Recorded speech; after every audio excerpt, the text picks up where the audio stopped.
Sound. Yes. Okay, we are here. And is the screen... Oh, oops, sorry. And is my screen properly in the right place? Looks so... Okay. All right. So are we ready to do this? I guess we are, right? Okay. All right. Then let's do this. Hello, good afternoon, everyone. It's me again. I was live streaming this morning. This is kind of in the right place. What about now? I guess, maybe. Hello. Yes. All right. So it's me again. I was live streaming this morning. And as I said before, I wasn't prepared enough for doing what I wanted to do this morning. So we spent some time trying out Nightshade, a tool to poison images against AI neural networks with, let's call it mild success. and yes, and what are we going to do this afternoon? Well, let me do the official thing. Hi, my name is Jose Luis. We run Parametric Camp. We do computational design live streams. We typically do them in the mornings of Fridays morning here in Boston, in the east of the US. But I'm doing another live stream this afternoon because I didn't do what I wanted to do this morning. So you can find us on Instagram. We have a Discord here in the comments of this video, and we also have a calendar if you want to subscribe and see when do we go live. Okay? Beautiful. So, what are we doing today? Today, where are we? Let me actually prepare my desk for what it's coming up because I don't. Okay, so I'm gonna move this over here and move this over here and make some room for today. Okay, so yes, so here,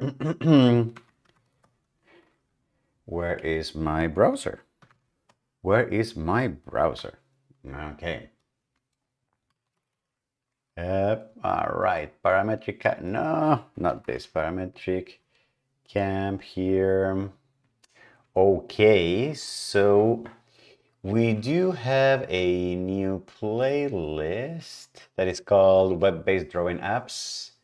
We are working on this right now, and I want to make another video. I want to make a couple of videos of different ways of drawing with the Canvas API and with P5.js. So I want to record a couple of videos on what? On basically like simple interactive drawing apps, okay? And and how are we going to do that?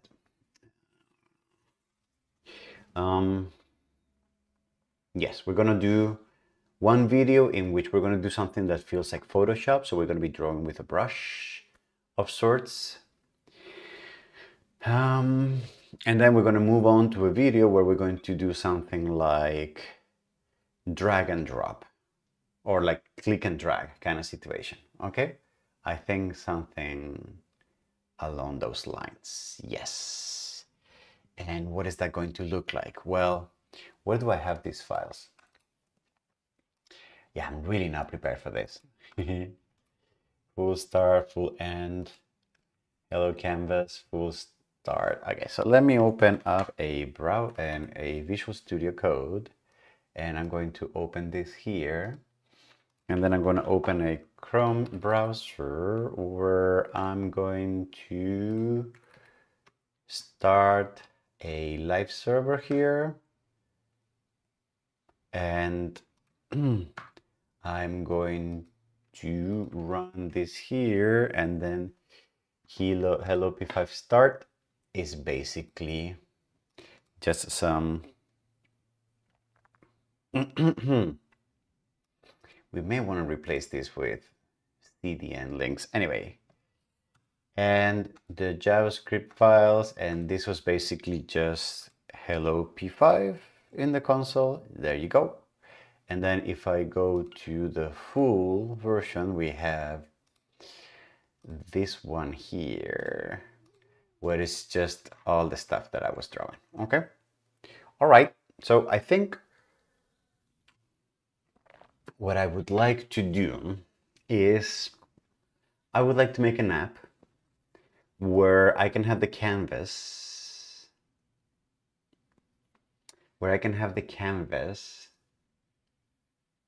and I can choose like a circle and then draw with the circle, a square and then draw with the square, something like that.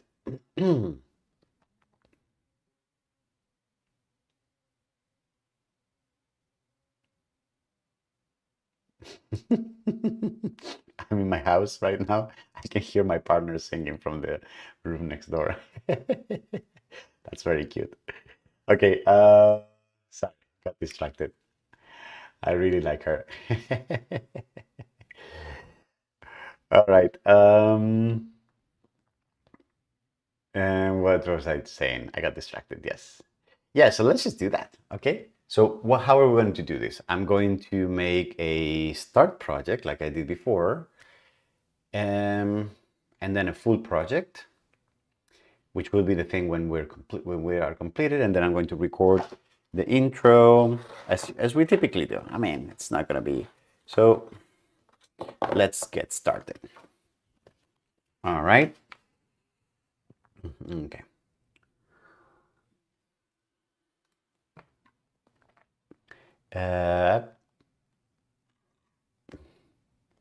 What's going on here? Okay.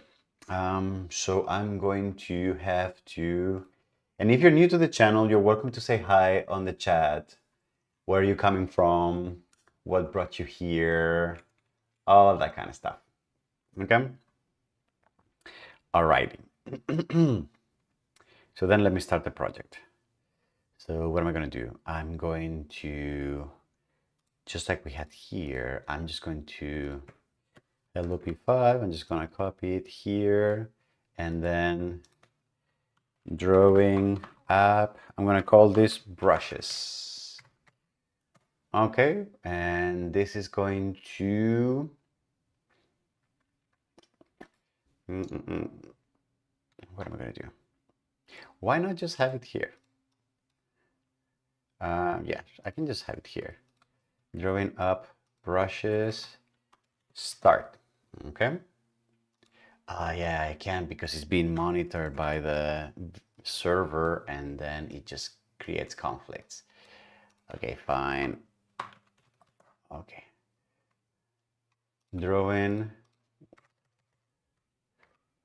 brushes start. Okay, and then I'm going to start a new Visual Studio Code from scratch. Here I'm going to add this folder, and then here I'm going to replace this with CDN links.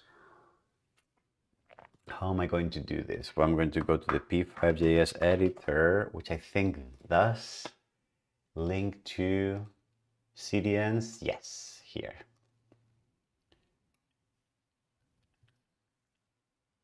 Yep. So I'm going to replace this with the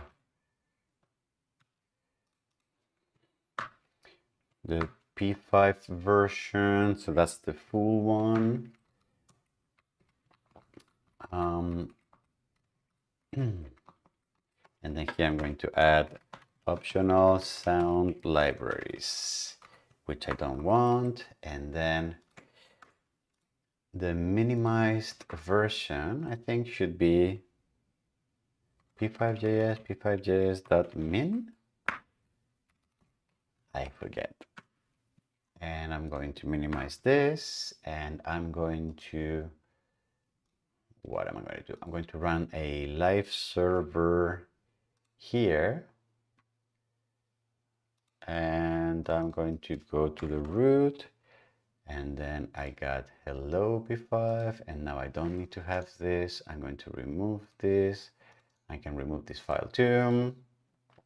And this is going to be called drawing app with brushes. Okay, fantastic. And I'm using the minimized version right now. Is that true? If I go to network, if I go to sources, the Cloudflare P5, the minimized version, yes, it is here. It's the minimized version. Is it the minimized version though?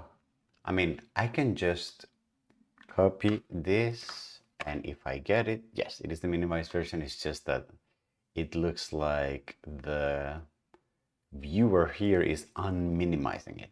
Okay. We'll get in the channel at some point on what does it mean to have a library that is minimized, not minimized, etc., etc. All right. Okay, so this is the start project. So this should be good. And then what else do I have? So, and I probably just want to start here with the function setup.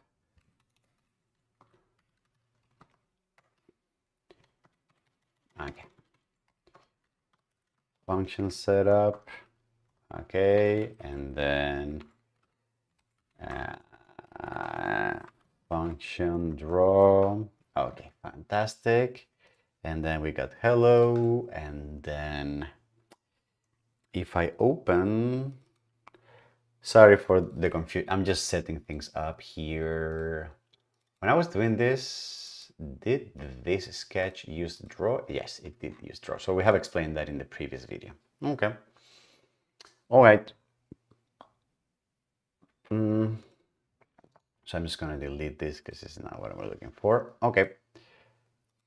So drawing brushes start, and then I'm going to make a copy, and I'm going to call that full. Okay, and then I'm just going to drag that here as well. All right. And I'm gonna stop the server. Am I running the server still? No. Okay, so I'm going to go live on full. Okay.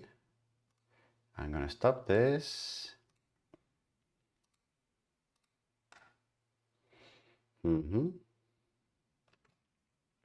Well, let me just, and that's probably where I want to start. And inspect sources. Okay. All right.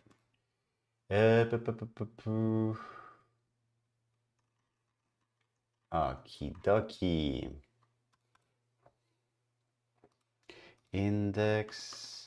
We got the index, we got the sketch, and the styles are whatever. Who cares about the styles? All right, beautiful.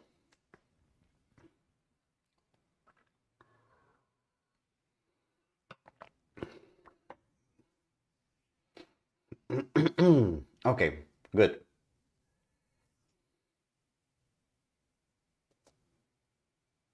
So I guess I could start the video here, right? Right? Because like the video will be the introduction showing how I do this, and then the first video is going to be maybe I want to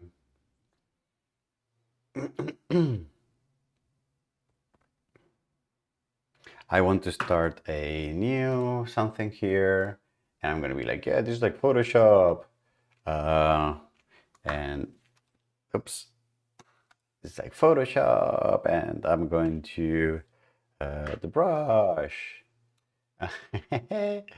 Maybe yes, hardness. There you go. Okay.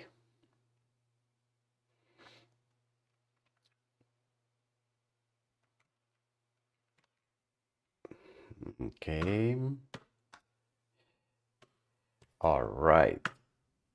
Okay, so let's do this.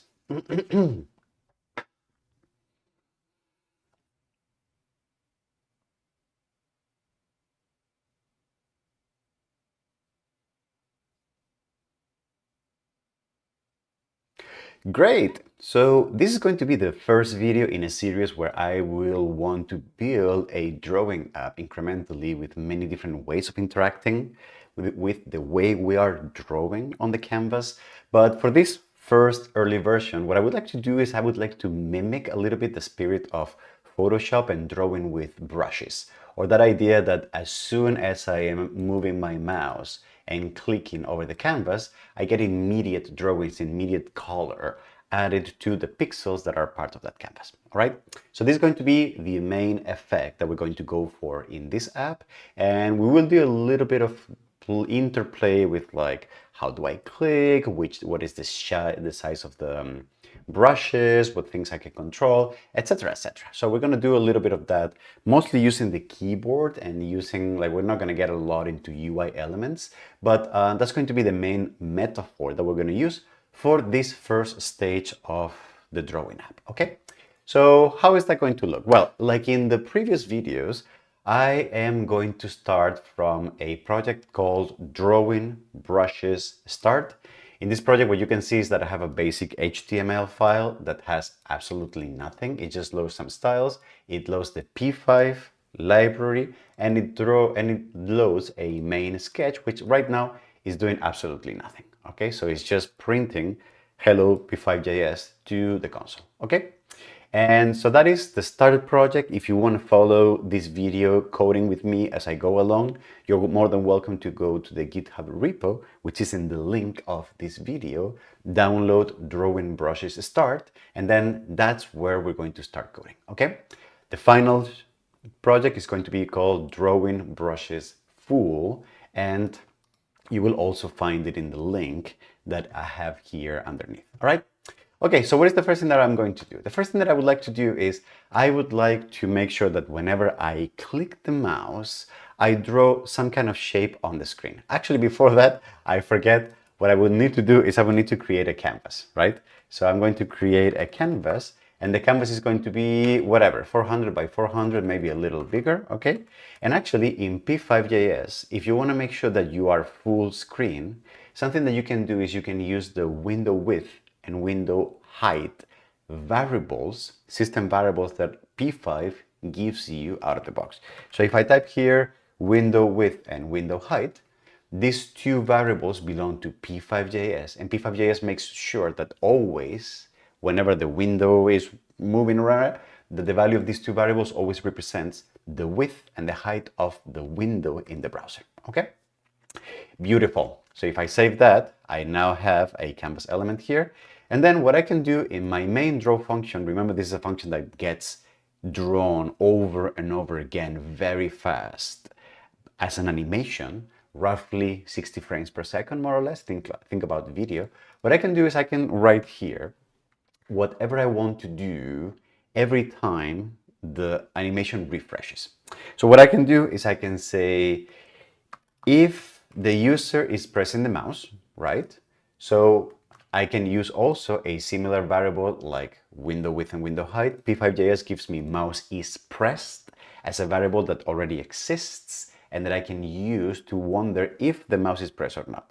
So just to make sure that this works, I'm going to press to the console, mouse pressed, all right? I'm going to save this. This is going to reload, and you can see that the moment I click, you see all those mouse presses. I can zoom this up a little bit for you. So the moment I click, and I'm clicking right now, you can see that it is continuously adding messages and messages to the console. Okay, so that's great. So then what I can do here is I can say, well, instead of printing to the console, what I may want to do is I just may want to draw a circle on coordinates mouse X and mouse Y, also two variables that P5 give me, which always give me the center of where the mouse is on the screen.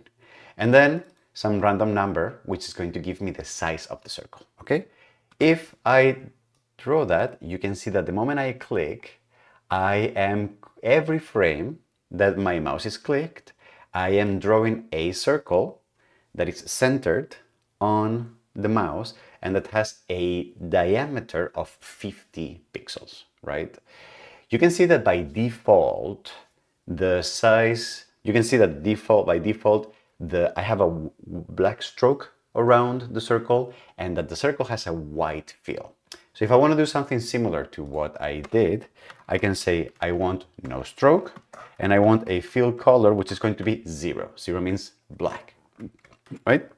So now if I do that, you see that I get an effect that is much closer to what I had in Photoshop before, okay? But I actually like effects that are a bit more cumulative. So what if instead of a fill color that is black, what if I did red, okay, which is RGB 255 0 and 0, and then I gave it just a lot of transparency. Transparency is alpha, and then when alpha is 255, then it's completely opaque. But when I bring it close to 0, it makes it very, very transparent. So let's say that I choose a value of 24. That is pretty low, okay? So then what I'm going to get is all the circles that are adding on top of each other. And you can notice that at the moment I stop my mouse, you can see how it becomes darker because there's all these circles drawing on top of each other, okay? Which is kind of very nice if you ask me, okay? Of course, there is a few things that we may want to customize. So let's take a look at how could we customize, for example, the color of the brush that we're going to be using.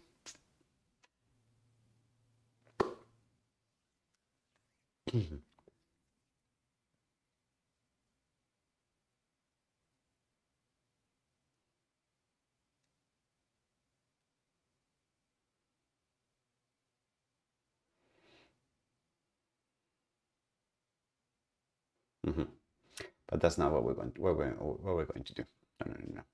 No. Actually, we're going to change spaces here. I'm going to do 2 spaces and I'm going to format the document. Yes.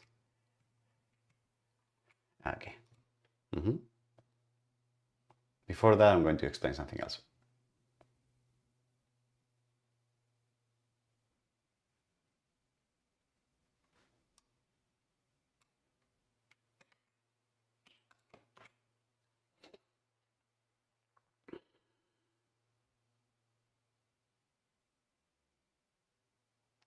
But before we change colors, there's actually something else that I would like to explain. You have noticed how the way I have implemented the code right now, if I draw, let me say this again, if I keep my mouse pressed, every frame, it is drawing a new circle. So there is a cumulative constant effect being aggregated on my canvas that depends on the mouse being pressed every frame that P5 refreshes my canvas, all right? This may or may not be the effect that I'm hoping for. Because I'm trying to mimic the Photoshop metaphor, you can see that it is actually closer to what I want. But what if instead what I wanted was something that it was closer to, I click once and I get one single circle. You can see that right now that is not exactly what's happening, because if for some reason I move my mouse a little bit or if I let it click too long, the color builds up because of all this transparency, right? So that's not exactly what I'm getting. So what I would like to show you is a technique to instead make sure that when I click, only one circle is being drawn. So what I'm going to do is I'm going to comment this out. And then I'm going to use a different function that, this is GitHub Copilot suggesting already things for me.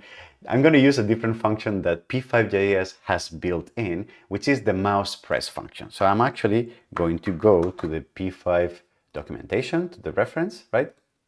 And then what I would like to show you is that mouse is pressed is a Boolean system variable that has true if the mouse is pressed at any given time.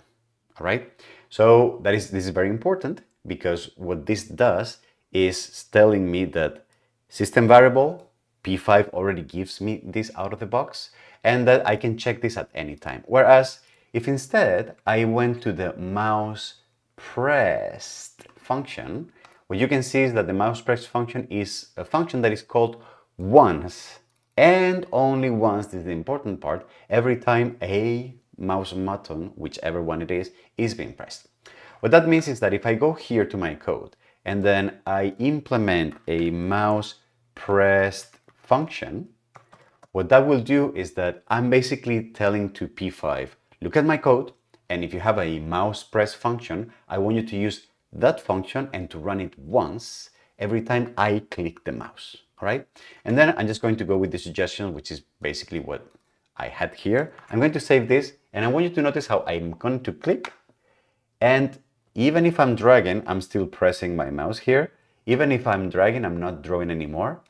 And if I press again, only one circle shows up, okay? So now, with this way, I have draw circle only once versus here, draw shapes continuously, all right? As you can see, right now having both is probably not a good idea, so I'm just going to keep one or the other. So this one is continuously, and this one would be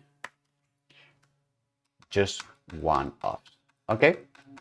This idea of a one-off interaction is going to be very helpful in the next video when I try to create more of like a click and drag interface for drawing shapes. It will be very useful, but it's also going to be useful for what we're going to implement next, which is the idea of switching between the colors that we want to use to draw brushes. Let's take a look at how to do that.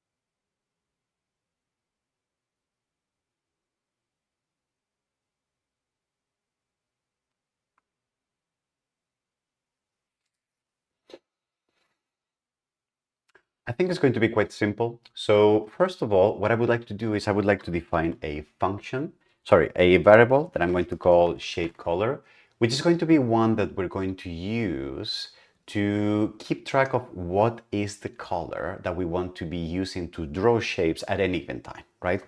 And something that I can do is that in P5, I can define color as an array of 4 numbers. So what I can do is I'm just going to go with the suggestions and start with the default of very transparent black, okay? So that is going to be 0, 0, 0, and then 25 as the transparency, right? Then what I would like to do is I would like to use this variable as the color that I'm going to be drawing with. And you can see that if I do that, now I have switched to a very transparent form of black or gray, okay? And then what I would like to do is I would like to make sure that when I press certain keys, I switch the color that I use for drawing. So just like I had mouse pressed, here in P5.js, there is a function called key typed, which basically operates very similar. This function is going to be called once every time a key is pressed, ignoring special keys like delete, Control, Shift, blah, blah, blah, which we will take care of. And it looks something like this. You define a function called key typed, and then you basically handle every time you have a key, you handle what do you want to do for each one of those keys. So I'm going to go here and I'm going to implement function key typed, all right? And then what I'm going to do is I'm going to wait for a suggestion. Yeah, that's fantastic. Look how good GitHub Copilot is. So I'm going to go with the suggestion, all right, which is if the key was uppercase R, then I want the color to be red with a bit of transparency. If the color is uppercase G, I want the color to be green. If the color is uppercase B, then it's going to be a blue color. Uppercase W is going to be white, which I'm not going to use for this one actually. And if it's uppercase K, then it's going to be 0, 0, 0. All right, which is going to be black. So I start with black, then I'm going to do red, Then I'm going to press G for green, and I'm going to press 4, and I can probably do bit more sophisticated colors. Like, what is this? C for cyan? I don't know. Can we try that? What is C? Oh, cyan. You're right. Okay. So what else do you have? Whoa, that's a lot of colors. So I guess yellow, magenta, orange, P. Should we try this? See how much is hallucinating. So yellow, and then M is magenta, and then O is orange. This is crazy good. And then P is pink. Is that what it is? And then L is lavender. A is, I don't know what this good color this is. A is red. S, so I guess at this point this is hallucinating, right? Okay, so then we're gonna cancel this. All right. But good job, Google Copilot. That was pretty impressive. All right. Okay, so then I'm going to switch to yellow, etc., etc. All right. Now, the beautiful thing is that we can do colors, all right? But we can also use keyboard interaction to also change the brushes that we're going to be using. So for example, let's say that I have here I'm going to define another variable, and I'm going to call this shape mode, and I'm going to start with circle, all right? And then whenever the mouse is pressed, the first thing that I'm going to do is I'm going to say no stroke, I'm going to change the fill color, and then I'm going to handle the different cases. So if shape mode is circle, that I will want to draw a circle at these coordinates, all right?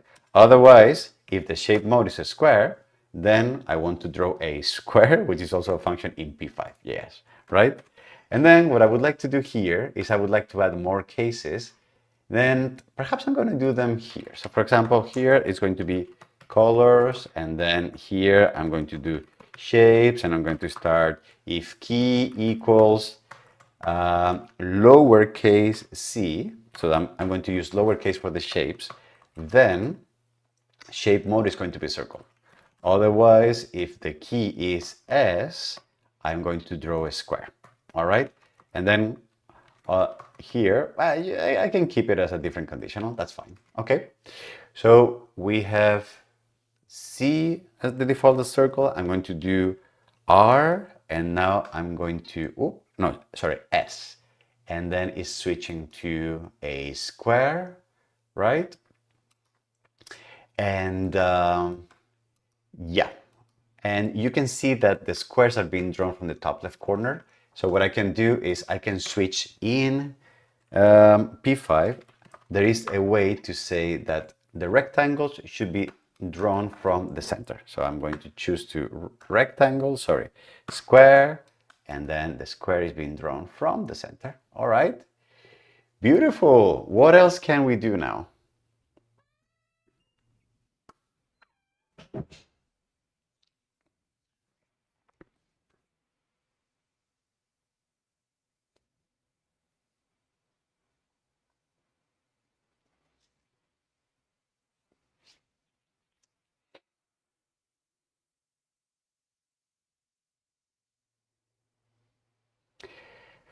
What are we going to do now? We're going to delete. We're going to delete. Okay, yeah.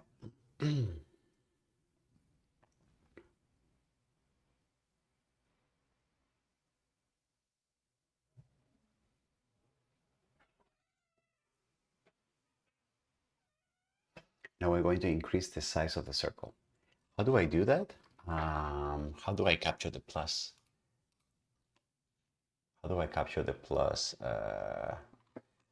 I don't know how to console log key. And so how do I capture that? So here and up. Actually, yeah, I have the keys, which is great. Okay, fantastic. All right. So we are going to, yeah, so we're going to increase the size of the brush.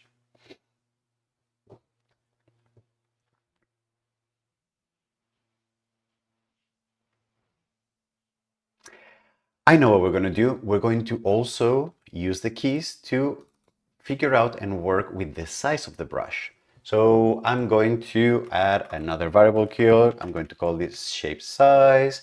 I'm going to use this to, oops, sorry. I'm going to replace here with shape size, and I'm going to copy it here. And then for the keys, I'm going to do shape size, all right?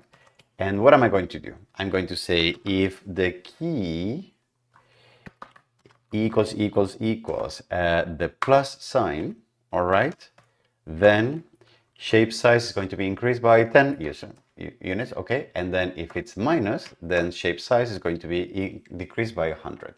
This is how trivial or how basic what we're doing is that Copilot has no problem giving me suggestions with this. All right, so now you can see that I have these circles. I'm going to press plus a couple times, and the circle is much bigger, plus a couple times again. And we may want to add here some feedback. For example, shape size is now, for example, shape size. And I'm going to also copy that here. So I'm going to press plus, plus, plus, plus, plus, plus, plus, plus, plus, and now I have a very big circle, and I have a very large square, and minus, minus, minus, minus. All right, and we have very tiny circle and very tiny circle. All right, so this is working. Okay. Now, what is the last thing that I would like to do here so far? Well, I probably want to be able to delete. So just like I have in Photoshop, I have the eraser kind of tool, and I can like delete what I have. Maybe I want to implement something like that. So let's say that for me, that is going to be part of the shape mode. So with shape modes, we have circles, ellipses, but maybe what I want is I want to have a shape mode that is basically deleting. So I'm going to say if key equals D, so shape mode is going to be equal to delete, not diamond in this case, all right? And then here I'm going to add another if shape mode is delete. Then what's going to happen is that, very good. So we're going to change, and instead of doing whatever shape color we had before, we're going to switch to a fill color, which is full white and is full opaque. And then we're going to draw a circle of whichever size, actually no, and we're going to draw a circle whichever size we have. And let's do this then. So I'm going to draw circles, I'm going to increase the size, I'm going to draw a bunch of squares, and I'm going to decrease the size, and I'm going to switch to delete with the D. And you can see, oh, I'm going to switch to delete, and it's not working. Shape mode delete. Oh, because I didn't save it, sorry. Okay, so, all right, and I'm going to increase this, and then I'm going to switch to delete, and you can see that, and that I am deleting here. All right, which is pretty cool. Okay, beautiful. So I think with this, I am very close to where I want it to be, with one exception. If this is a drawing tool, we probably want to be able to save our creations, right? So P5 actually has a very nifty function called save canvas. And what this function does is that whenever you call it, it saves whatever file from your browser. It saves the canvas as an image file from your browser. So let me, for example, say this. Let's say that here at the very end of the keys, we're gonna do saving, all right? And here I'm going to do if the key is S. No, I already have S for square. So how can I do that? So if it's S, so I'm going to call this F for file, okay? And then I'm going to say yes, save my canvas, and the name is going to be my canvas, and it's going to be PNG, all right? And then I'm going to draw this, and then I'm going to press F, and you can see that this got saved to my downloads folder, and if I double click, I do have my image here. All right. Now there's one minor thing, which is that if I press F again, you can see that because the file name is my canvas, I get this redundant naming on it. So something that I can do is I can use a little bit of code to improve this, okay? So what I would like to do is I would like to have a name that is basically the name of the file and then the year, the month, the day, the hour, the minute, and the second, like that, so that if I save a lot of files, they save and they show up on my folder in basically date order, okay? Let's take a look at how to do that.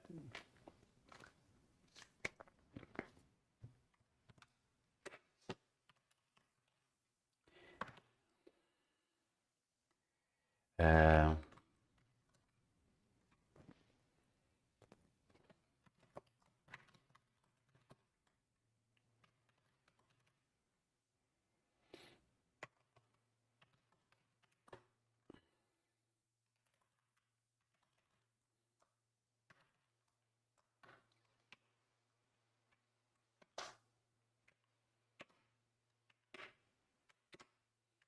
oh my God.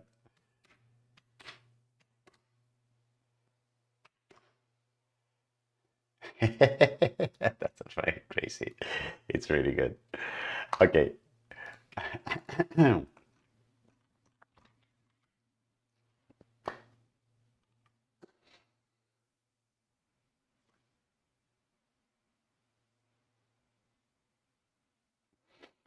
All right, I just gave it a try offline and it's kind of fun. So I want to show you what I just did. So because I'm running GitHub Copilot in the background of my Visual Studio Code, then what I'm going to use is I'm going to try to get help from Google Copilot. Google Copilot, GitHub Copilot, all right? GitHub Copilot. Copilot is really good. If you write a comment and you describe what do you want, Copilot will do a pretty good job at helping you write code interactively. So I'm going to say a function that returns the date and time in a year in this kind of format. So what I want is basically that kind of format. And then you can see that already it starts suggesting me the function name, and then it generates a date object, and from the date object it generates the full year and the month, which is going to be the month plus 1, because months in JavaScript start with 0, which is kind of weird. The date as the day number, the hours, the minutes, and the seconds, right? And then you can see that it's going to return year, month, day, hours, minutes, and seconds, okay? Now this is not going to work well for the reasons that I'm going to show in a second, but here, let's say that I now change the name of the canvas to my drawing, and then I'm going to say underscore and then plus get date and time. All right. If I do this and I save it, I'm going to draw here and then I press F, and you can see that the file downloads here very well. But you can see that the problem here is that if I zoom in, the file name is 2024-29, which basically has killed the zeros of the number 2 and the number 9. This is not good because then the numbers do not stack up properly. So I'm going to try this again, okay? And I'm going to add here to the description with leading zeros if necessary. Okay, so now I'm going to get time, date, full year, get month, and then you can see how it immediately starts padding everything with trailing zeros. And then if I now use the same function again, you can see, all right, and then if I save my file, if I save my file with F, you can see that now the file name has 2024-02-09, blah, blah, blah, blah, blah, 10. All right. Like here, for example, one of these seconds did not have the trailing zeros. And if I now save another one and another one and another one and another one and another one and another one, you can see that the file names stack up properly, you know, 10, 26, 27, etc., etc. Okay? All right, fantastic. So I think I am pretty content with this, okay? So this was a very simple, very basic drawing app that follows this Photoshop kind of model. The idea of like drawing and affecting all the pixels cumulatively, right?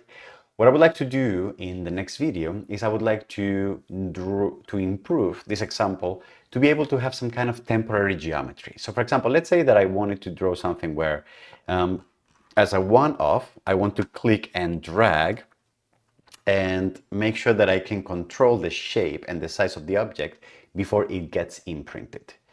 Because of how we're working right now, that cannot happen, right? Because we are, because everything that we draw on the screen is always going to stay there, right? So I'm going to show you this technique to have a background buffer so that we can draw temporary geometry in the front and then have the background be a different layer, if you will, okay?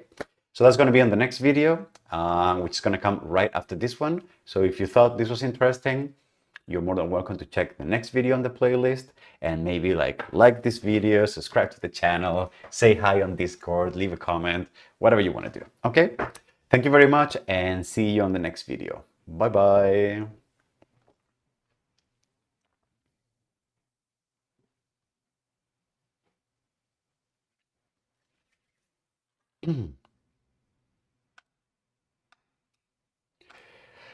All right, beautiful. All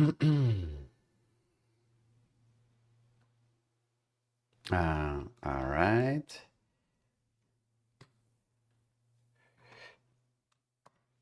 And I'm gonna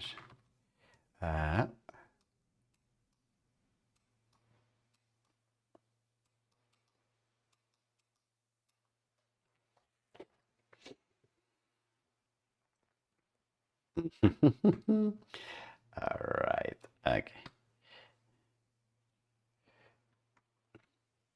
Um, hey, Shireen. Good to see you again.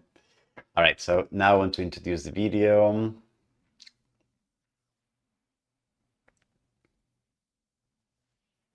And how am I going to introduce the video?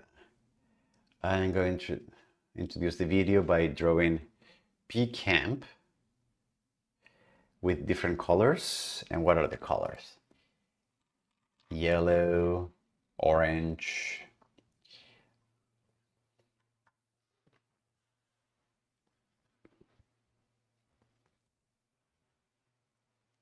okay.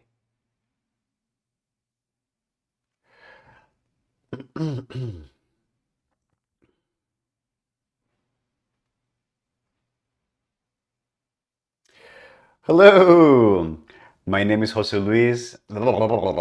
Starting over.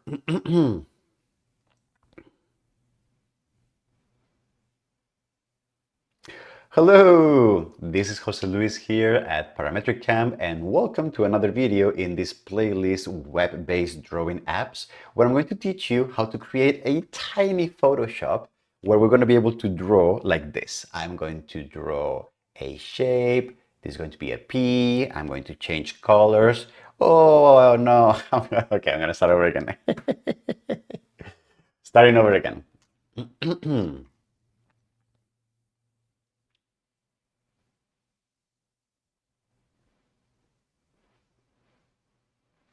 Hello, this is Jose Luis here at Parametric Camp and welcome to another video in this playlist, how to make web-based drawing apps, where I'm going to teach you how to code a very, very small, very thin, very easy version of a Photoshop kind of drawing app, which is going to look like this. So I'm going to press here and this is going to be a P and then I'm going to change colors to red and that's going to be a C, and I'm going to change to green, and that's going to be like that, P camp, and Camp. Am I spelling this correctly? And I'm going to switch to orange.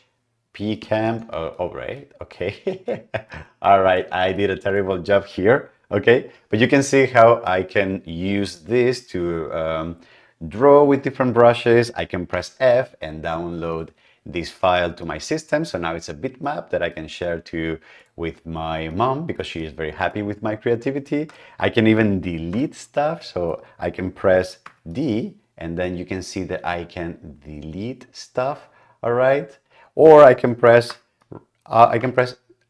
square and then do different brushes. All right.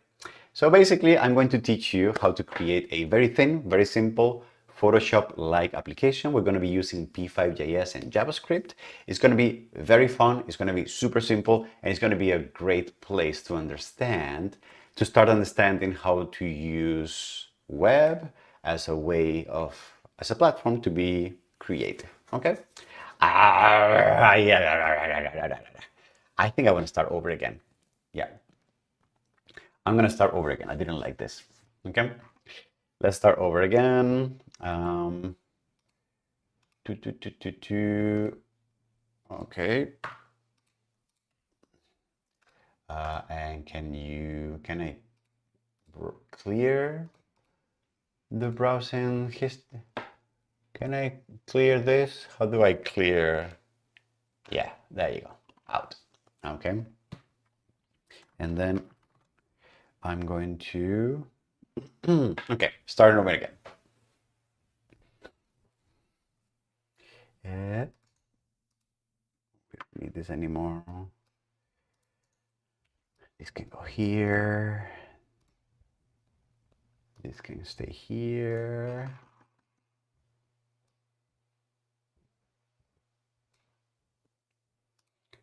Okay. And this can go somewhere else as well. All right. Okay, let's do this. Let's do this.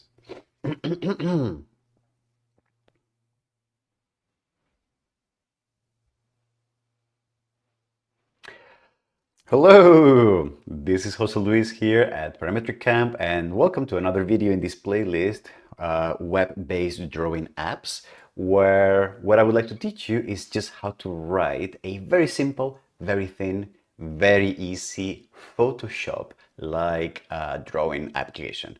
What that means is that you're going to have brushes, and where I can say, for example, P, and then I can change to the red color, and I can change to the green color, and I can change to the blue color, pre-camp, and I can change to orange, I think, as well. Yes, right? And I can even change brushes, so I can do like a square brush, p-camp, all right?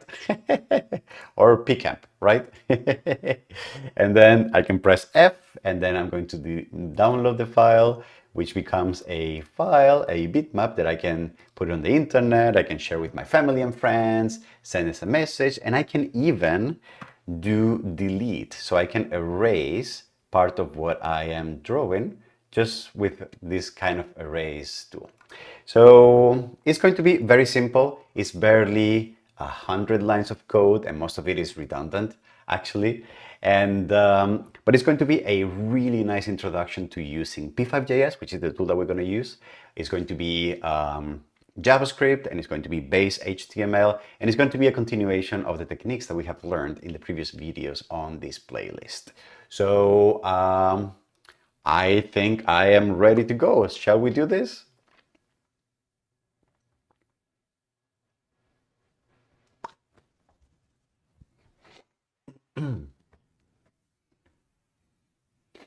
All right, fantastic. So I actually want to keep that image.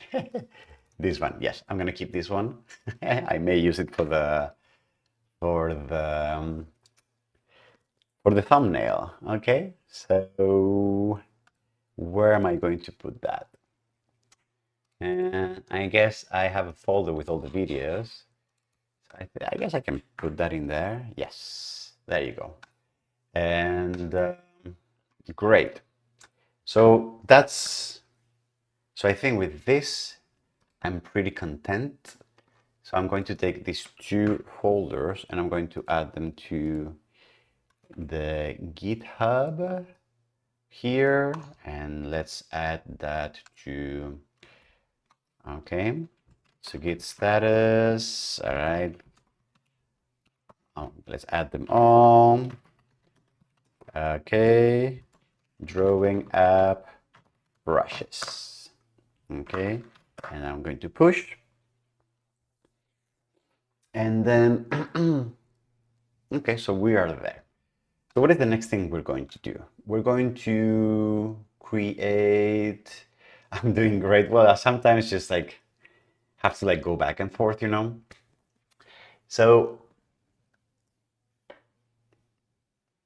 so what are we going to do? We are going to now, I want to teach a technique that is going to use click and drag, okay? We want to use one technique that is going to be click and drag. And click and drag, where am I going to start? So what I want to say is, okay, so let me start a project. Here, I'm going to call it drawing and click, drag, start. Okay. I'm going to add this to the workspace. And then I'm going to, yes, inspect. Oh, that's a big console there.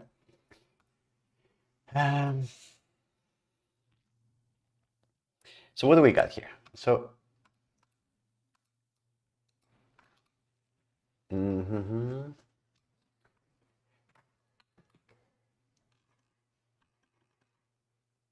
shape mode, size, shape mode.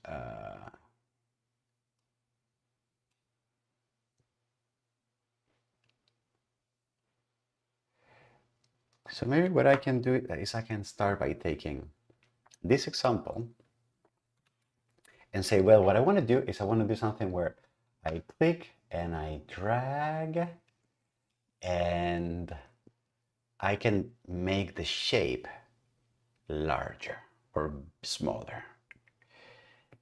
So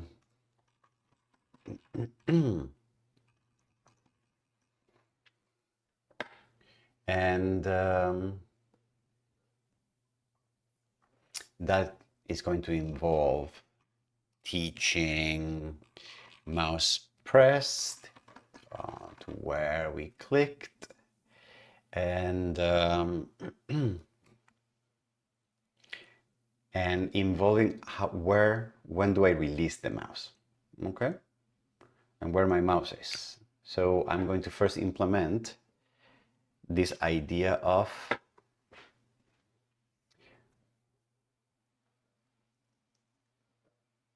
where do I click, where do I release the mouse, and then when I release the mouse, and how do I draw stuff in between.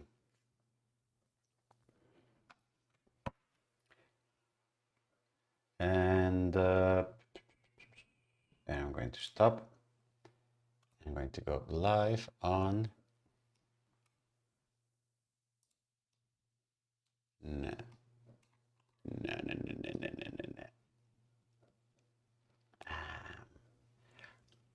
no. I'm just not cancel. Yes, I'm going to stop.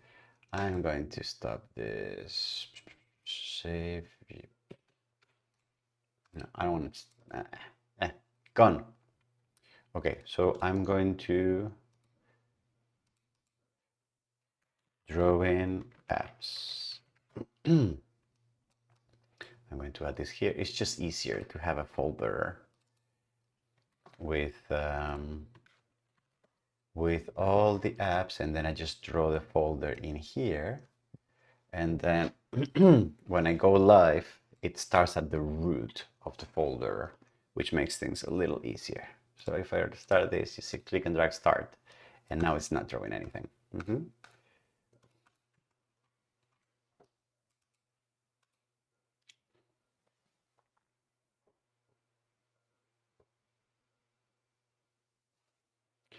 So I'm going to do this. And then I'm going to stop this.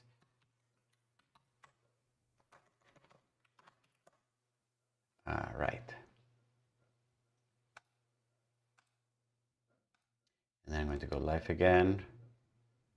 Okay.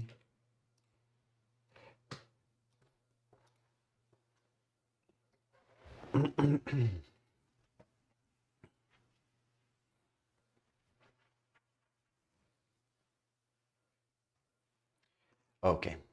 All right. So let's do this.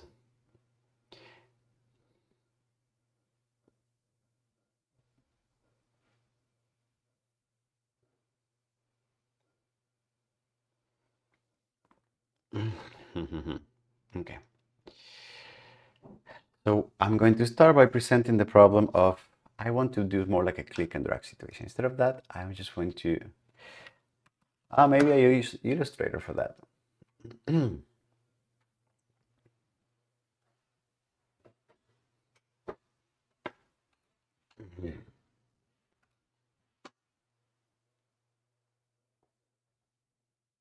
Mm, there. Okay.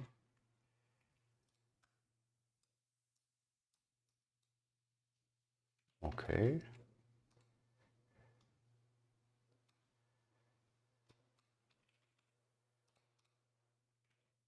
All right. And an ellipse. Where is the ellipse?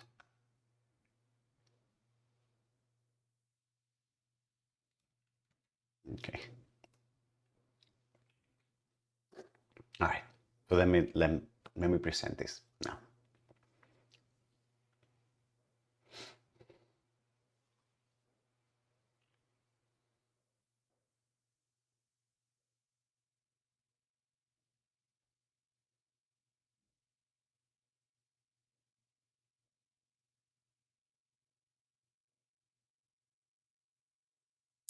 Okay, so in the previous video on this series, I was showing you how to create an application where you can basically just continuously draw shapes and imprint them on the pixels of the canvas, right?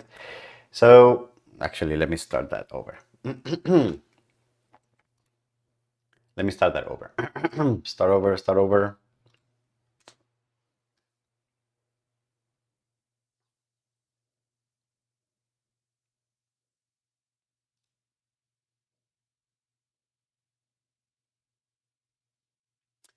Okay, so in the previous video in this playlist, what I was showing you was how to create an app that kind of follows the Photoshop metaphor of a continuous brush that is drawing on a canvas and where the effects of the drawing are happening continuously. Uh, Let me start over again. I'm going to change the color of I'm going to make this. What? I guess we are not. This is start. Okay. So I'm gonna go to full. Okay. Wait, wait, what? What am I seeing here? Brushes full, click and drag full. This is brushes. Okay, no, click and drag full. All right, okay. Mm-hmm.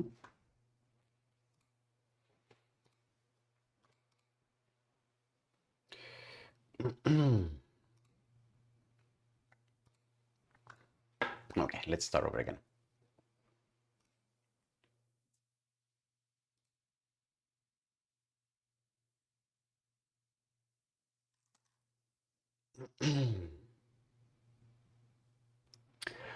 All right. So in the previous video on this playlist, what I was teaching you was how to create an application that looks and feels more like Photoshop, where, nah, I'm gonna start over again. Starting over again.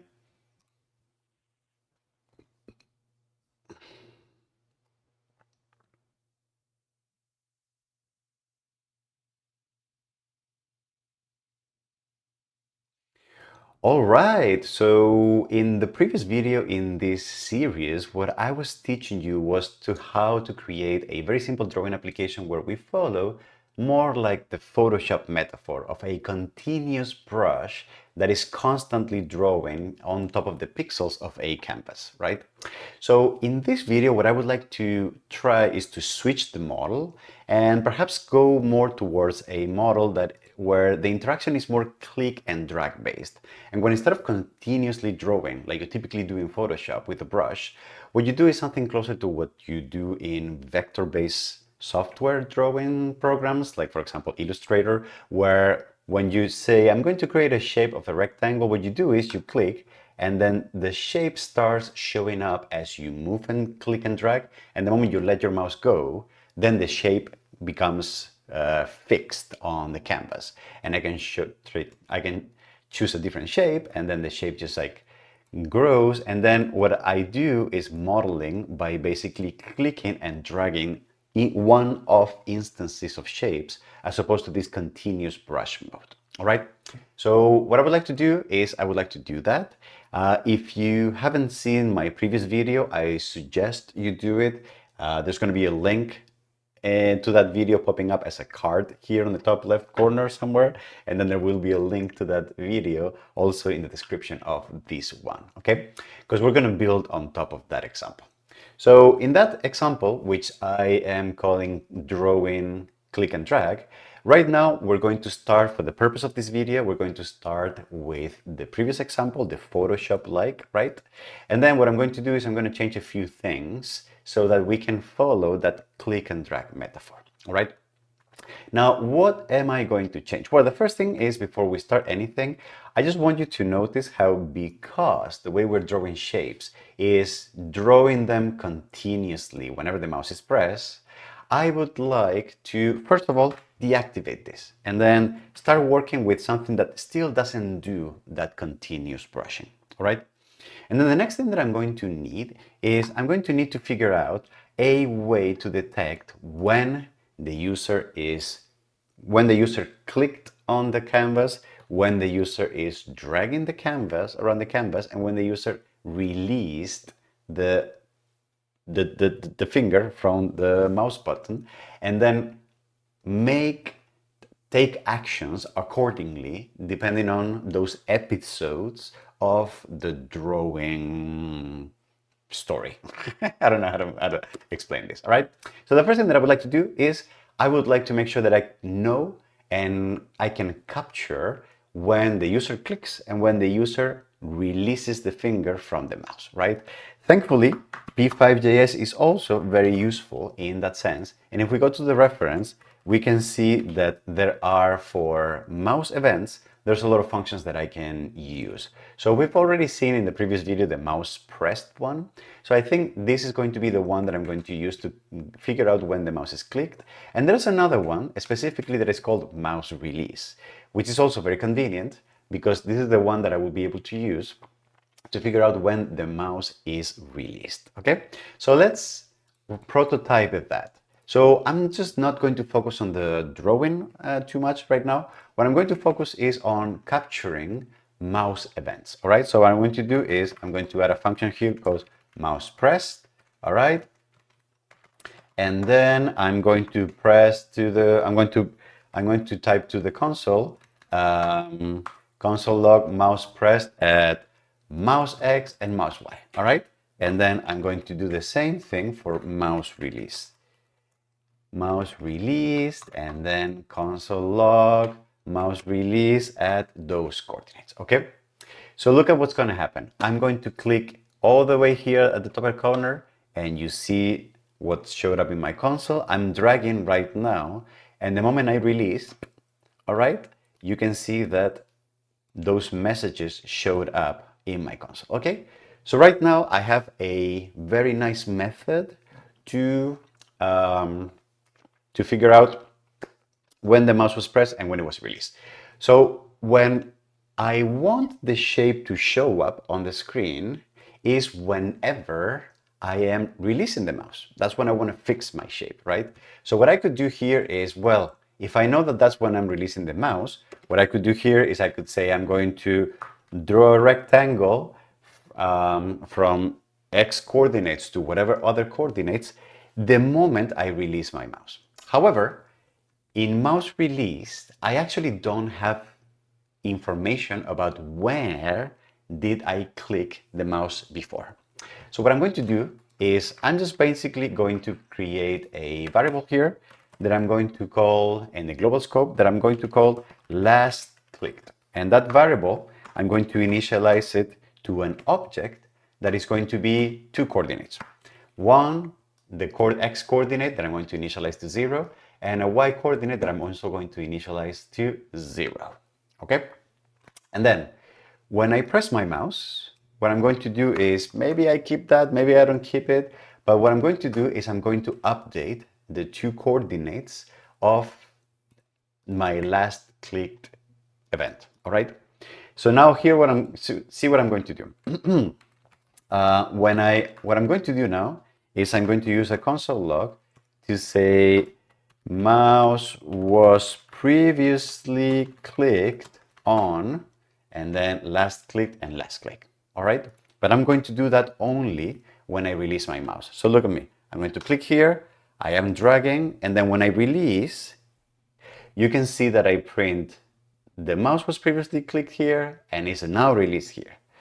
What that means is that the mouse released function now has knowledge of where the user clicked in the first place, because when the user clicked first place, we store that as a variable, as a global variable in my program. All right. So what that means is that now here I could do a little bit of calculation to figure out how to draw that rectangle. All right.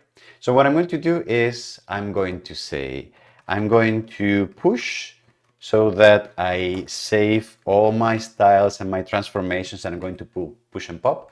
Push and pop are basically a way in P5 to say whatever styles, whatever drawings, whatever you have going on, just save those to memory. I'm going to make some changes, and then whenever I pop, forget about the changes that I've done, bring however the state was back to the overall drawing state. So what I'm going to do here is, to make my life a little easier, I'm going to change the way rectangles are drawn in P5 from, if you remember, we used to draw them from the top left corner. So I'm going to use the corners, and I'm going to, so that I can use in rectangle, actually, let me stop this.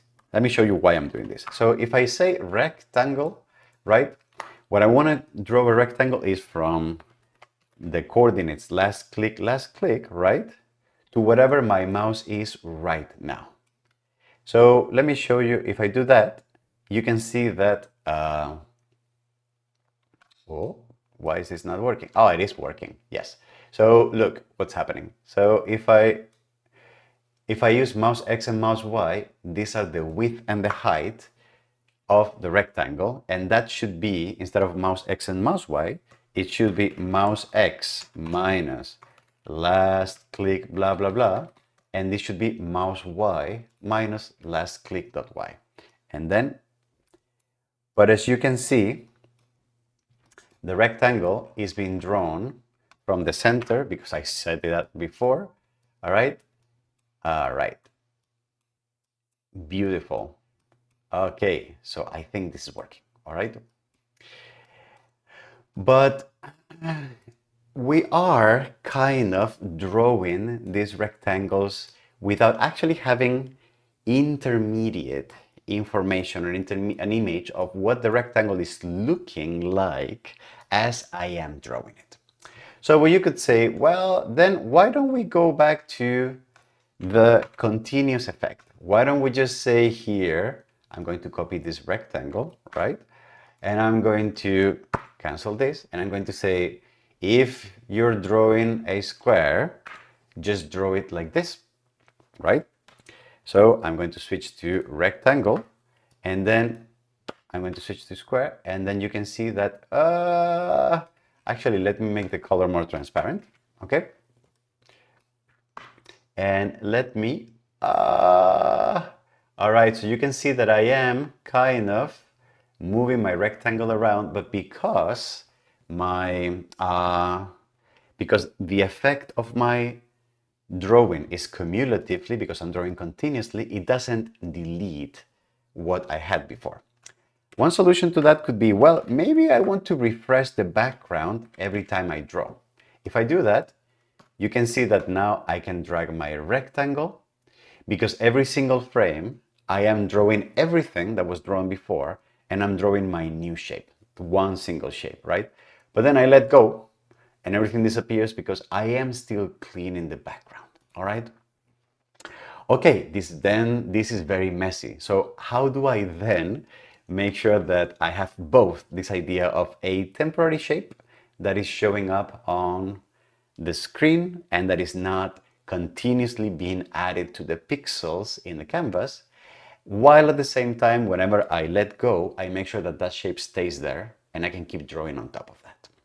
So for that, I'm going to need to introduce you to a new concept.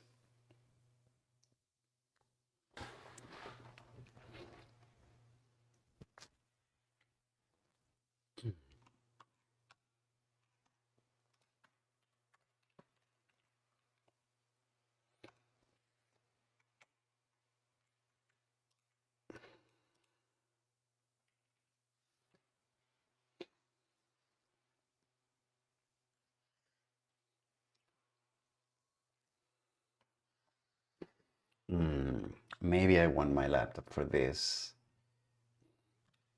Um, maybe, or maybe I'm just going to do it here because I don't know where my laptop is right now, and I can probably just draw this. Um,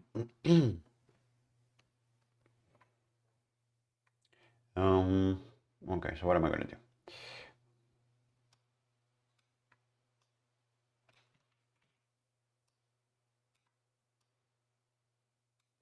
All right, no, I need to draw it more like here.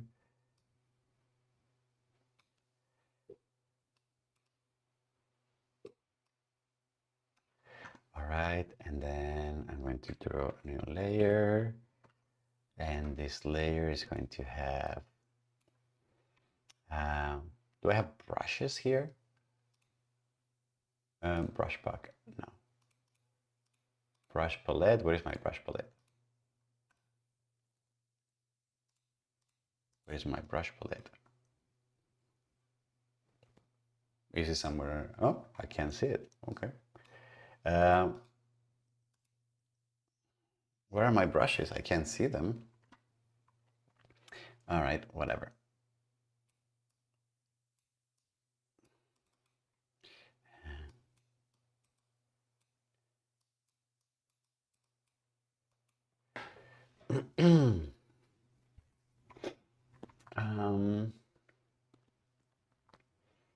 And then I'm going to basically write here. I'm going to write here graphics buffer.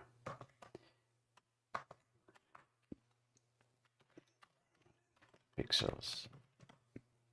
Okay.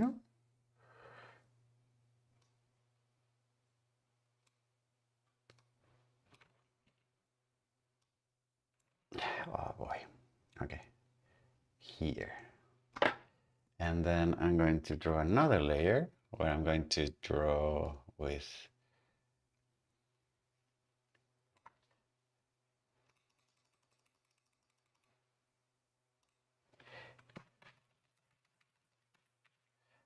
okay.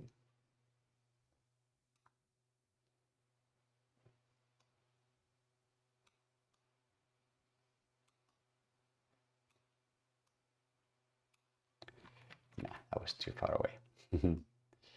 All right, that's gonna be here, and then here, and here, and here. And what am I gonna do? I'm going to draw here. Maybe I can.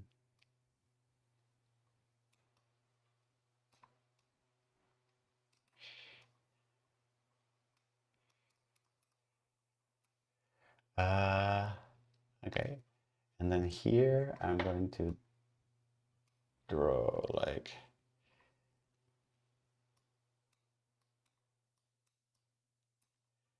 and then I'm going to draw like a tiny mouse. Can I do like a tiny mouse?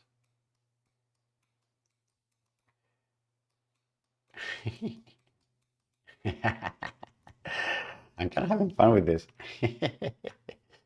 All right. And I'm going to move this here. Actually, can I cut? Yes. Actually, I'm gonna cut this from here. And in this layer,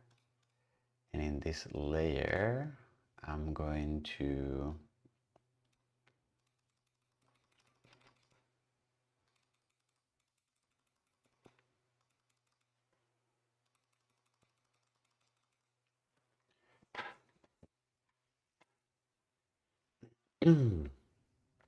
and then we're going to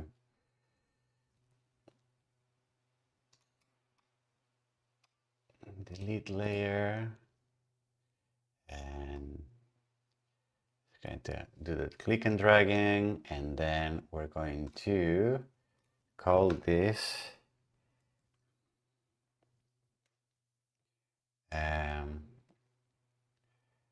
graphics buffer. And is that what this is called? Oh, yeah. Um,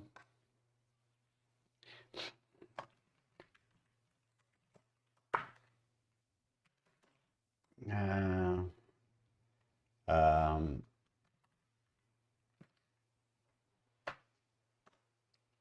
um, frame only pixels. Are we going to call that frame only? No, we're going to call them frame pixels. Yeah.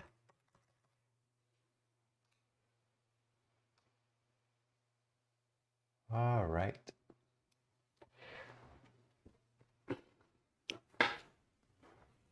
And then when we aggregate them together, they're going to form the canvas. And how can I say that? Well, I can make another one.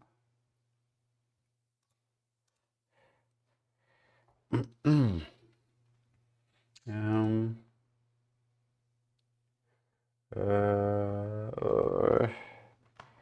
buffer 1 plus 2 plus buffer 1 is equals canvas. All right.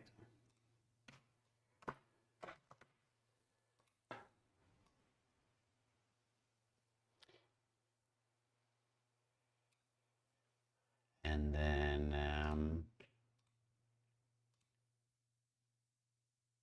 can I edit this?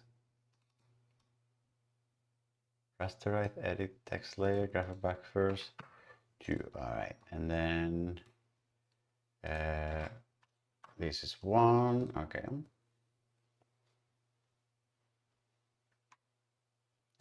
And all right.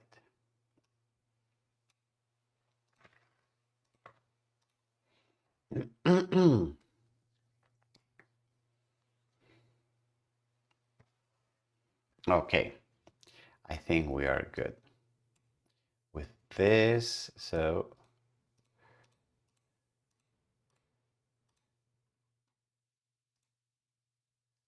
and can we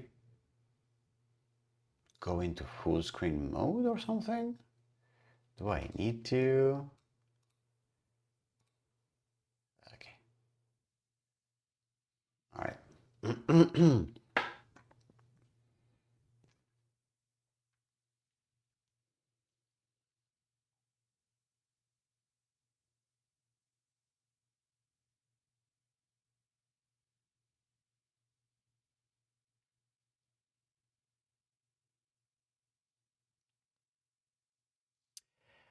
The technique that we're going to follow is a technique that I'm going to call a hybrid canvas, all right? I don't know that this is a standard term, maybe I just made it up, but the idea is that what we want is to try to get the best out of both worlds. A world where whatever we draw just stays there as pixels forever, and a world where whatever we draw is just temporary. It's just a one-off, it just happens in the frame, but it doesn't have a permanent effect on our canvas. And the idea is to try to combine them both. So what we're going to do is we're basically going to work with two different places where we're going to draw things. So we're going to imagine that our P5 canvas is made up of two layers. One layer is going to be a layer where everything that we draw stays there always forever as pixels, and that is going to be following that previous Photoshop metaphor, a canvas where I don't change anything and I don't clear the background every time I refresh the canvas. What I'm going to call this is, I'm going to call this a graphic buffer, or in other words, a place where I can draw things. And I'm going to call this the buffer that I use for permanent pixels, all right?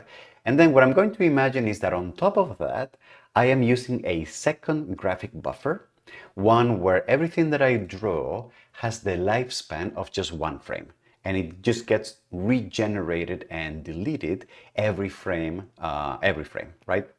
So what that means is that that is the one buffer that I will be using to draw anything that is temporary, like my cursor, like some shape that still has not been defined. And whenever I am done defining something temporarily and I want to fix it, what I will do is I will stop drawing this. Sorry for that. I will stop drawing this shape here on the frame buffer, and I will move it and draw it on top of the pixel buffer, all right? And then everything that I will be always seeing in my P5 canvas is going to be the aggregation of both. It's going to be the buffer where I'm using all my pixels and I'm leaving them there forever on the background. And then on top of that, I'm going to be drawing with the other buffer, the one that is containing only temporary shapes and which gets clear and redrawn every single frame of the life of my application. Okay, so let me show you how we are going to do this.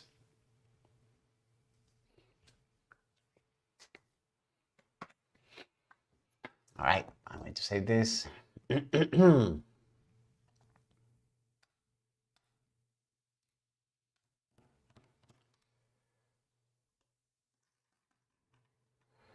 Okay.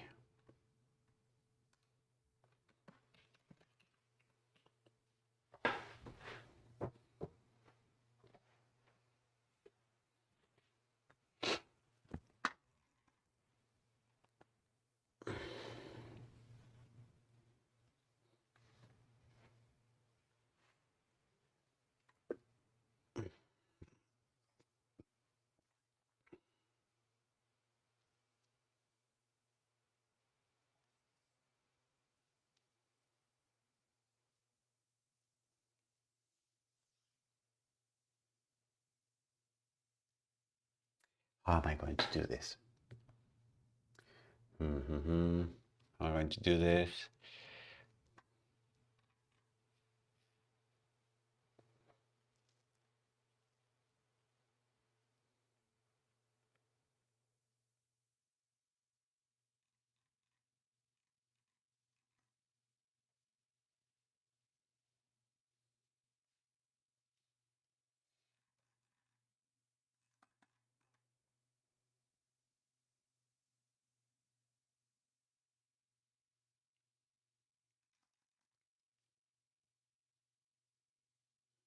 Okay.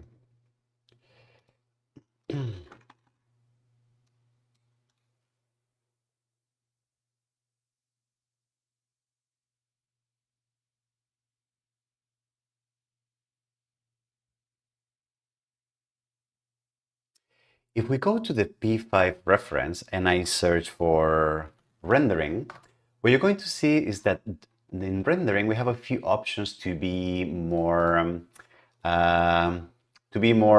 advanced in how do we strategize the things that we draw on the canvas. So it turns out that in rendering, we have this function called create graphics. And create graphics, what it does is that returns a new graphic object. And this graphic object is an object that I can use to basically draw things in a way that they will be drawn to that buffer, but not on the canvas that I'm showing right now.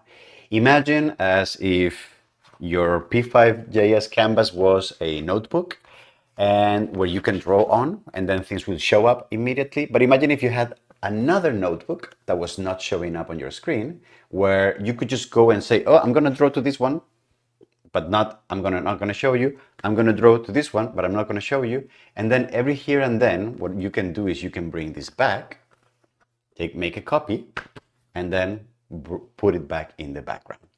That is going to be a little bit of the metaphor here. So what this means is that if I go to my app again, I'm going to go here and I'm going to say, whenever I create my my sketch, I'm going to make sure that I'm going to define something that I'm going to call BG or background. All right. And background is going to be a create graphics. What I'm going to do here is I'm going to create in BG, I'm going to store a graphic buffer that I'm going to call BG for background. Okay. And then what I'm going to do is I'm going to draw to that background. So in the graphics buffer, actually, let me rename this. I'm going to call this buffer. Okay. I'm going to call this buffer. All right. Yes. So I'm going to clear the background and I'm going to make it purely white. Okay. So then, and then you can do a lot of things. Like, for example, you can say, I'm going to draw an ellipse from, I don't know, 100, 100 to 50 and 50. And I'm going to draw a rectangle. You can do this anytime in whatever those coordinates are. All right. What you can see is that if I save, nothing is showing up here because my buffer, again, imagine like a canvas in somewhere in memory that you're drawing, but it's not showing up. So then how could I bring it and show it up? Something that you can do is you can say in the main draw function, you can use the image function to take a snapshot of that buffer that is somewhere in memory, take all those pixels as if they were an image, and then just draw them on the screen. If we do that, you can see that this circle here and this square are the circle and the square that I did draw in that memory buffer at the beginning, and that I'm just simply rendering on my main canvas as a background image. Okay? Now, here's the beauty of this. Let me turn all of this back on again. If I do this and I now, sorry, I'm going to take off the background. Yes. And then if I switch to drawing with squares, you can see that I am drawing on top of that background image, and it's doing nothing with the background image. It's not moving the circles or it's not drawing on top of them. They're not going anywhere. Okay. But something that I could do is, well, so how do I make my shapes now permanent? Well, what I want to do is whenever I release my mouse, I want to take that shape that I just drew on the screen and I want to make it permanent. Permanent means I would like to switch it from where I'm drawing it here to make it part of the buffer that is going to be always there. Make it part of this, move it from this temporary rendering place to this background buffer where the pixels are permanent forever, right? So something that I can do is I can pretty much copy this and say, whenever the mouse is released, okay, whenever the mouse is released, take and draw all this stuff. But instead of drawing it, just simply drawing it, what I want you to do is I want to draw it in the buffer, not just on the P5 canvas. So what I need to do here is I'm going to cancel this. I'm going to say buffer has no stroke, buffer has no fill color. I'm going to draw a circle to the buffer. I'm going to draw a rectangle to the buffer. I'm going to change the fill color to the buffer and then just do all the modifications, but instead of here, making them on the buffer. So check out what's happening right now. I'm going to click and drag, sorry. I'm going to click and drag, all right? And then this rectangle that is shown right now is the one that is in the main draw, but then as soon as I let go, oop. As soon as I let go, oh yeah, because this should not be here. If mouse is pressed, that should not be there, okay? Sorry, these are the perils of copy pasting. Copy pasting never works well.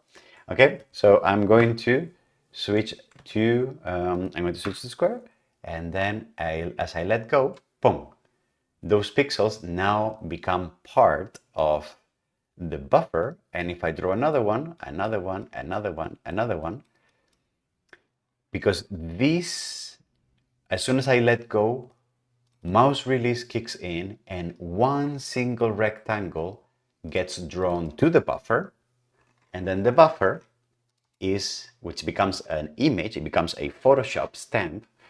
Then that buffer is drawn as the background of my main canvas as an image, okay? So that is the technique of using a buffer or an offline memory place where we can draw pixels and then we can draw them as a background image on our canvas. And then on top of that, drawing whatever temporary geometry we want here that gets wiped out in the next frame whenever we draw with the background buffer on top. Okay? So is the circle working? So let me check. Oh, the circle is not working. Well, I can drag, but it's not dragging. So because I'm not doing the last click, so I'm going to draw an ellipse here. And then the ellipse should have size like this. Is that correct? That's not going to work, I think. So let me see if this works. So, oops, sorry. I don't know what I'm doing. Yes. Okay, let me save this. Circle, boom. Yeah, well, let's fix first.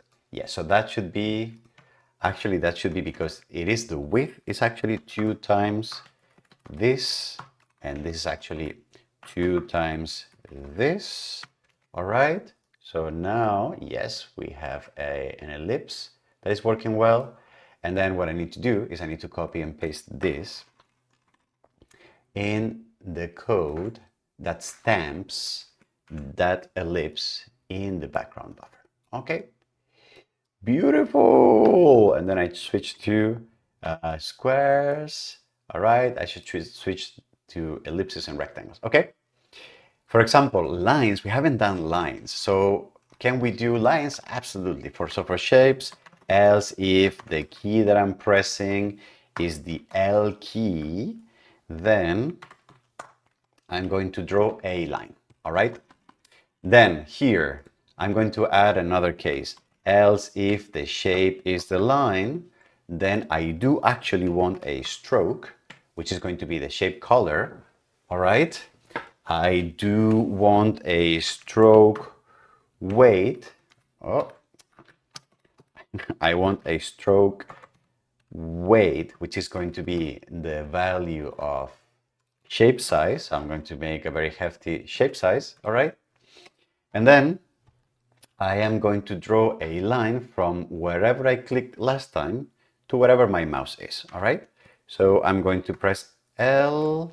I'm going to press L here, and you can see that I'm drawing a line from one place to the other. And then when I let go, what I need to do is I need to add this exact same code, but I need to add it here and I need to make sure that I change this to the buffer. Okay, fantastic. So ellipse, rectangle, and then a line that becomes permanent and permanent and permanent and permanent. And whoo, this is very awesome. Whoa. All right. And the beauty of this is that I can still delete things. Actually, because deleting should be a continuous effect, what I want to do is in deleting in the main frame, I want to do that from the buffer. I'm going to change this to the buffer, and then the one off here is unnecessary. Okay, so I'm going to save that. I'm going to this, a long line, and then delete. Oopsies. Delete should be what? No stroke, buffer, no stroke. Yep, and then that, and deleting, yes, and the line, and the ellipse, the square, and the circle. All right, fantastic. So I think it's working. So as you can see, this idea, the idea of a buffer with where we can draw things, put them in the background, and then elements that we draw dynamically and we erase every frame is one that is actually quite helpful to have both permanent and transient effects in our drawing applications. And it's one that is very good if we want to maintain these two levels. This idea of, well, let me remove this. Why I don't know why we have this anymore. If we want to maintain those two levels, the level of the permanent effects of my drawings and a different layer with UI elements, interaction elements, feedback elements, whatever that looks like, okay? All right, fantastic. I think actually I'm feeling in the mood of writing, making another video where we do another example of what you're seeing here, but one that is perhaps a bit more fun and artistic than just drawing circles and rectangles. So let me see if we can come up with something like that. Okay, let's do that. Let's do another video where we're just going to do an example of this. All right.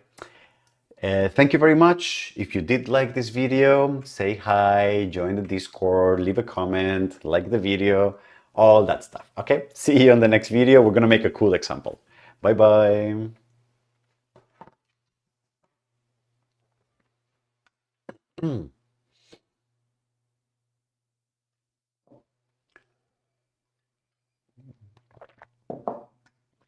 All right. And now we need to. Bye, Shireen. And now we want to.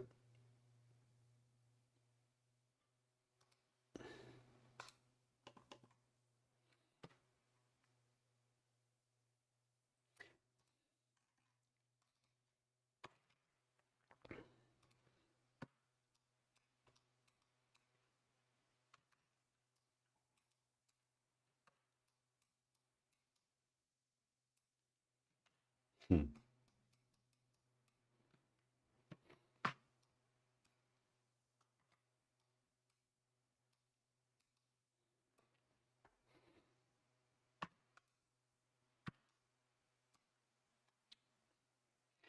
Make it a little darker. Okay. And I'm gonna make it a little thicker. There you go.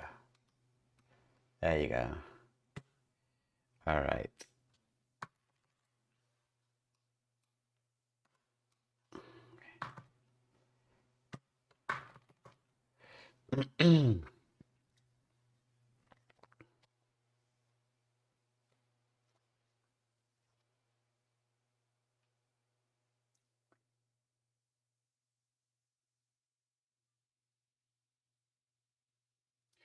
Hello, this is Jose Luis here at Parametric Camp, and welcome to another video in the series Web-Based Apps for 2D Drawing. In this one, what I would like to do is I would like to implement a very simple, very elegant, and very fast vector drawing app where you can click and drag and create shapes, like for example, a sphere, a circle. I'm gonna Um, I am, okay, let me start over again. So 1, 2, 3, 4, 5. Okay.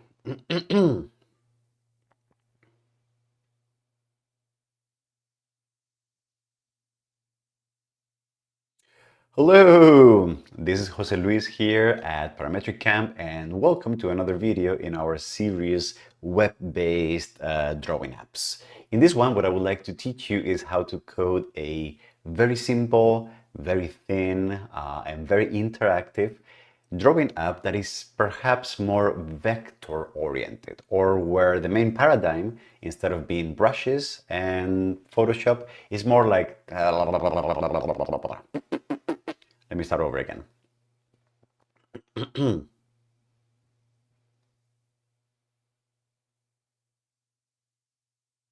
Hello, this is Jose Luis here at Parametric Camp, and welcome to another video in our series web-based drawing apps. In this one, what I would like to teach you is how to make a very simple, very easy drawing app for vector shapes. So we're here in this one, we're going to be using the click and drag metaphor to create shapes. Like for example, I'm going to be drawing here a line, and I'm going to change colors, and I'm going to draw P camp here, and I'm drawing it with some lines, but at the same time I am going to also change to a rectangle, and I'm going to change to a rectangle here, and that's going to be my P cap. Okay. And as in the previous one, we're going to have the possibility of erasing things like this. All right. So the beauty of this one is that I'm going to teach you a method to have both temporary geometry, like for example, you saw me click and dragging and shapes moving, while at the same time also having permanence. So at some point, when you release your mouse, things become fixed in the pixels become fixed in the background, and then you can start manipulating them at the pixel level as if it was Photoshop. So it's going to be a really interesting way of having the best of both worlds. So I hope you're excited. It's going to be a lot of fun, and it's going to be super simple to do as well. So let's dive in.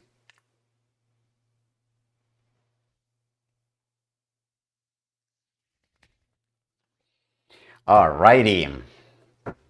And then what am I going to do now? I'm going to do another example. I should have drunk less coffee. I'm kind of high today. Okay. So, right.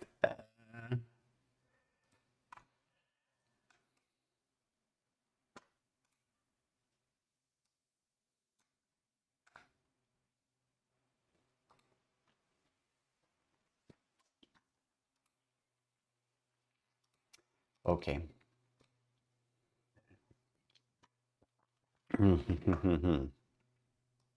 All right.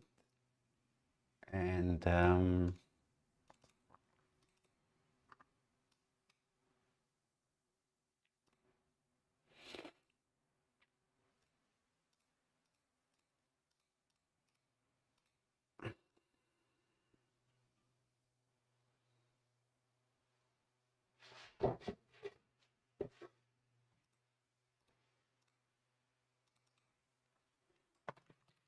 click and drag. That's here and here. Okay, so I think I can now send these to. Okay, and I'm going to now upload these to the GitHub. Git status, git add, no, git commit, drawing app, click and drag. All right, there you go. Okay.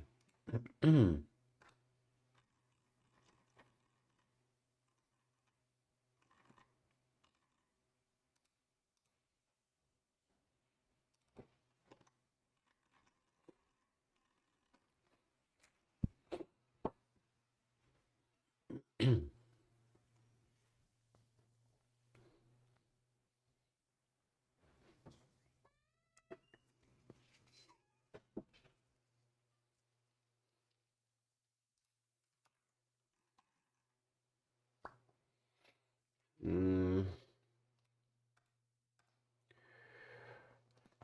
how am I going to start? Click and drag.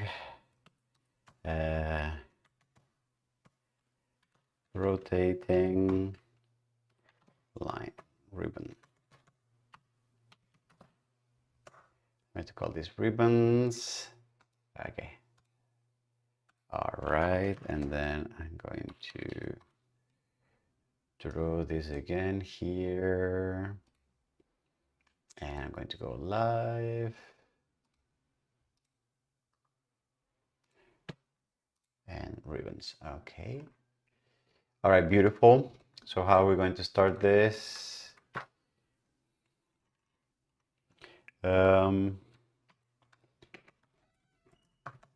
Okay, all right. Background 255. Okay, and I'm going to inspect this in the console. Okay. All right.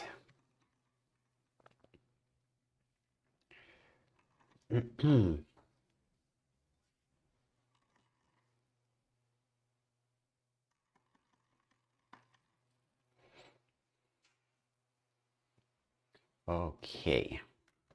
So what am I going to do?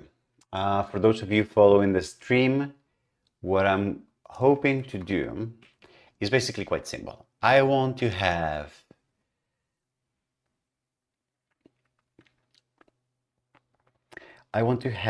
a cursor that is going to be a line, and that line is going to be rotating, okay? And it's going to be, and when I click, I'm going to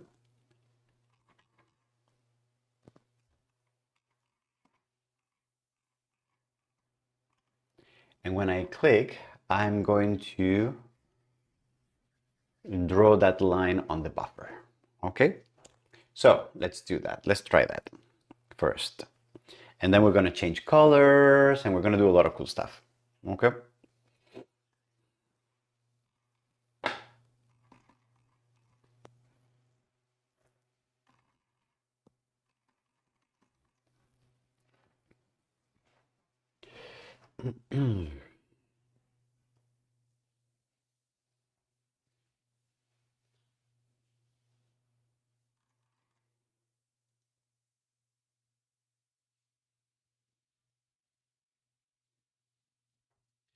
All right.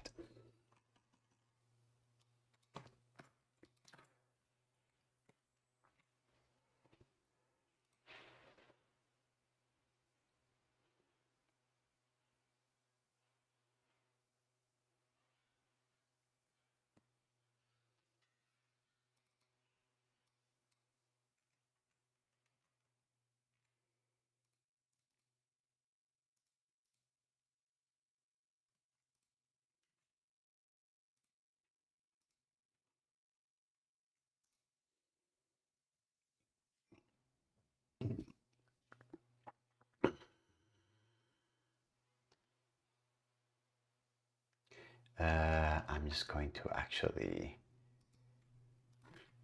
yeah, just going to use one project. There you go. Okay. And then, okay. All right, let's do this.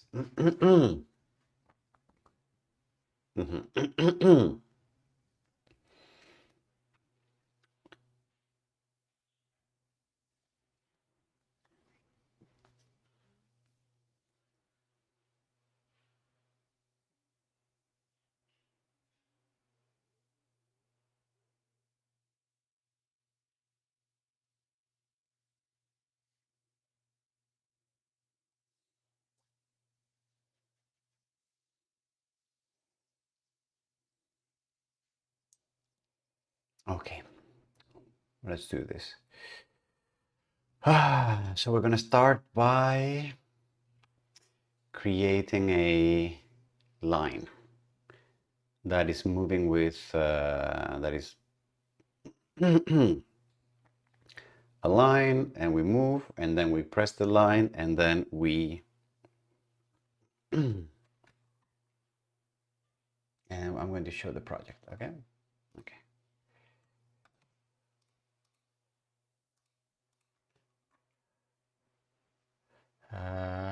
Can I dock this here? Yes. Actually, wait the moment I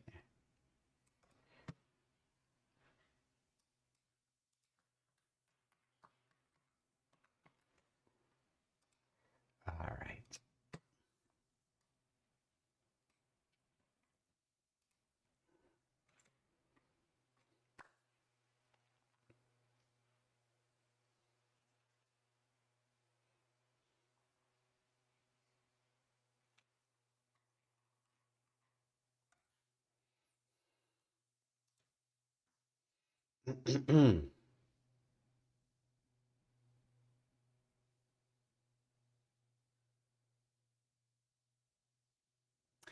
Okay, fantastic. So, like in the previous videos in this series, I'm going to start from a project that has an index HTML that basically only loads the P5 library, and then it loads this one sketch that is the main place where I'm going to add my code. And then it loads a CSS file that basically takes care of centering vertically and horizontally the canvas on my web page. Okay, so I'm going to ignore the rest because I'm going to focus on the JavaScript file, on the main sketch file, right? So in this app, what I would like to do is I would like to implement something that I like a lot, which is a form of software or application where I can be creative, but where a lot is already given or offered to the user. There's a lot of things happening automatically or pre-scripted, and then it's the user through controlling, through curating, through biasing with minimal effort that can generate a lot of bang for your buck, right? So what we're going to do in this one is, as you saw in the introduction of this video, we're going to create this like rotating cursor that is evolving over different colors in the hue spectrum, and that we're going to use to draw to the canvas. Okay, so we're going to build this incrementally, and we're going to start from simple to more complex. The first thing that I would like to do is I would like to create the cursor, right? And the cursor is going to be a line that is going to be centered at the mouse position, and that is going to be rotating over time. So let's start with that. So first of all, I'm going to define a variable called shape color, which is going to be black. All right, we're going to start with black and full black. It's going to be completely opaque. All right. And then we're also going to shape size, which is going to be, for example, 100 pixels. For example, a stroke weight is going to be, let's say, 5 pixels, all right? Or something along those lines. And then here, what I'm going to do is I'm going to always, not only with my mouse press, I'm going to draw a line that has that length. All right. So what am I going to do? I'm going to draw a line from where? From mouse X and mouse Y, and I'm going to start with a vertical line. Okay. So I'm going to start with mouse Y plus or minus 0.5 shape size, and then mouse X, so the same X, and then the opposite. All right. So if I do that, you can see that I already have my line being drawn there. I want to customize the styles. So for example, I'm going to say that the stroke color needs to be the color of the shape, and the stroke weight is going to be a stroke width. Let me replace this to width because otherwise it's going to be kind of confusing. All right, stroke width. All right, and then you can see that I'm going to do this a little bigger. It's not all right. All right, so the next thing that I want to do is I want to make it draw on my screen. Okay, I will make it the rotation then a little later. As you saw in the previous video, what I want to do is I want to have a permanent effect. Whenever I click, whenever my mouse is pressed, I want to imprint the shape of that line in the background of my sketch. So what we're going to use is this hybrid technique of having a canvas that has a buffer in memory where I'm drawing pixels and using that as the background image. But then on top of that, drawing temporary geometry that I refresh and that I change every frame. If you are new, if you're not following this playlist, or if you don't even know what I'm talking about, you're welcome to go to this video that is going to be popping in a card on the top right corner, and then check that video before I do this, okay? So what I'm going to do is I'm going to define a variable that is going to be that buffer where I'm going to be drawing things in memory. So I'm going to create that buffer in memory. I'm going to clear the background, for example. And then what I'm going to do is that any single time that the mouse is pressed, if the mouse is pressed,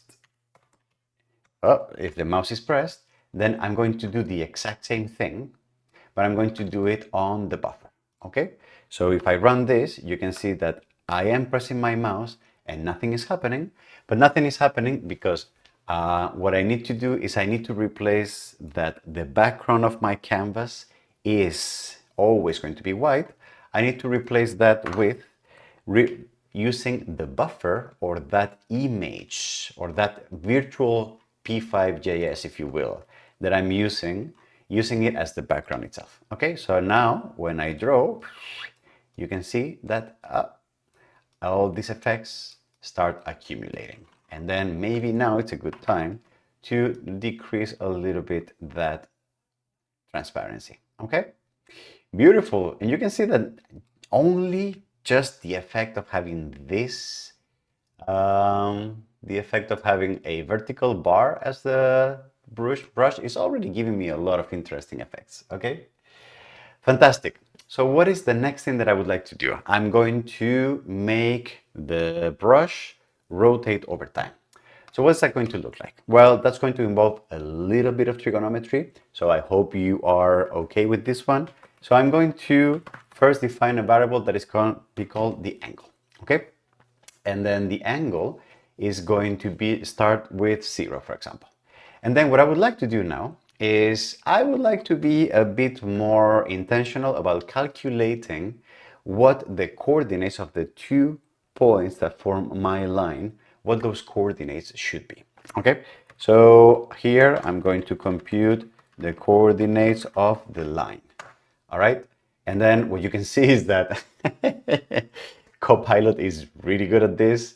So what Copilot is basically doing is it calculating the coordinate of the first point as where my mouse is, plus half the size, plus the cosine of the angle. If the y is going to be the same, but with a sign, and then the other point is going to be the same, but negative. So this is great. And then the only thing that I need to do now is I need to replace here in the line is going to be drawn from x1 to y1, x2, and blah, blah, blah. And then here for the buffer line, the exact same thing. All right. Beautiful. So now my line is at 0 degrees, but it's not changing.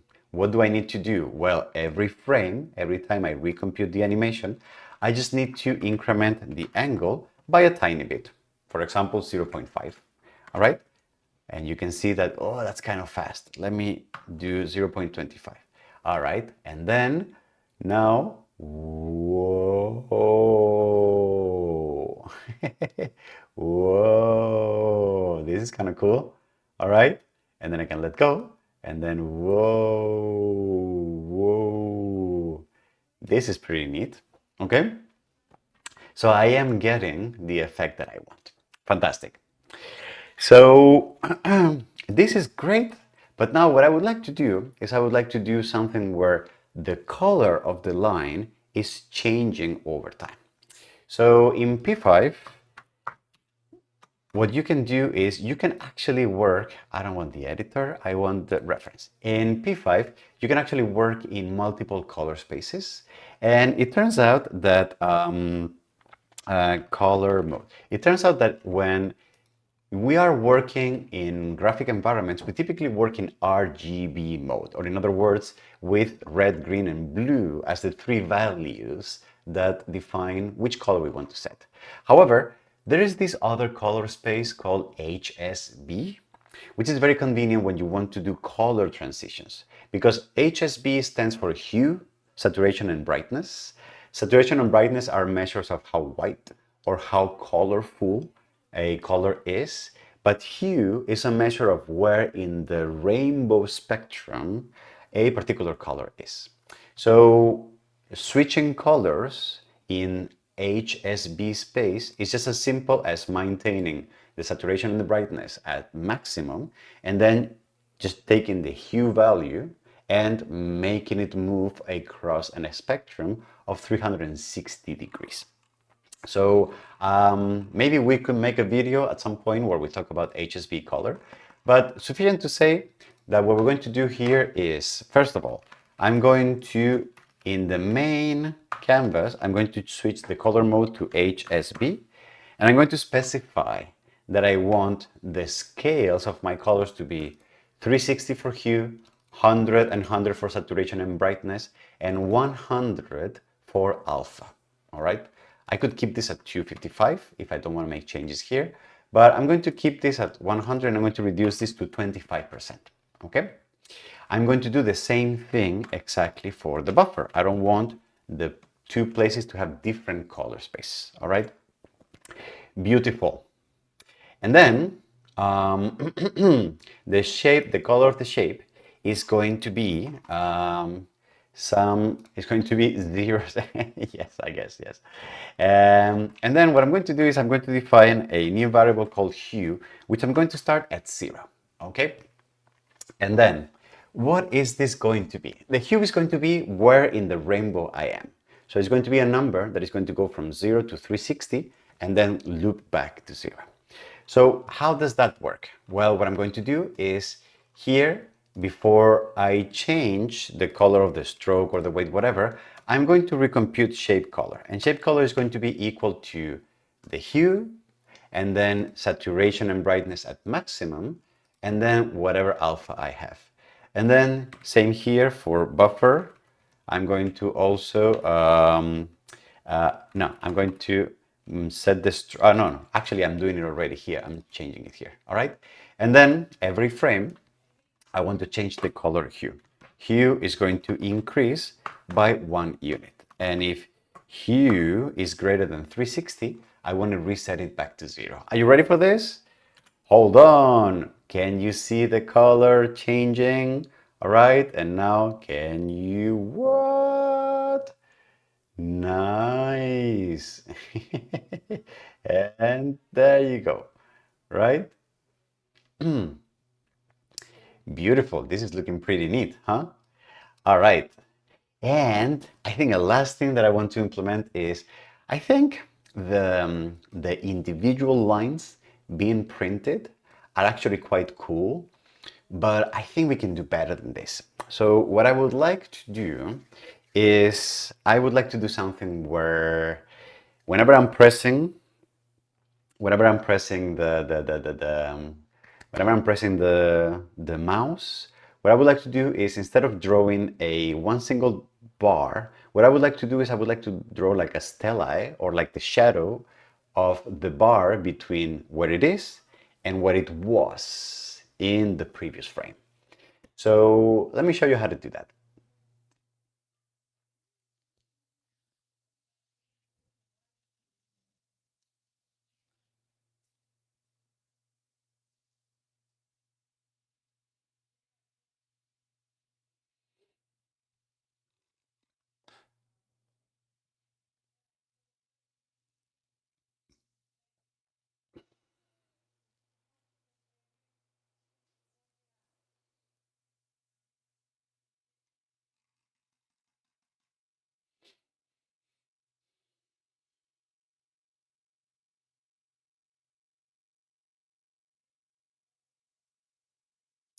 What I will need to do is I will need to be able to handle myself remembering where the two coordinates of the line were in the previous frame. I'm already calculating them fresh every single frame, but what I should probably do is like once calculated, keep them somewhere in memory so that I have them accessible in the next frame. So what am I going to do? So I'm going to create a new variable and I'm going to call this previous line. All right. And this is going to be, for example, it's going to be an object. All right. Yes, it's going to be an object. So what am I going to do? I'm going to compute the coordinates of the line. Okay. I'm going to use them.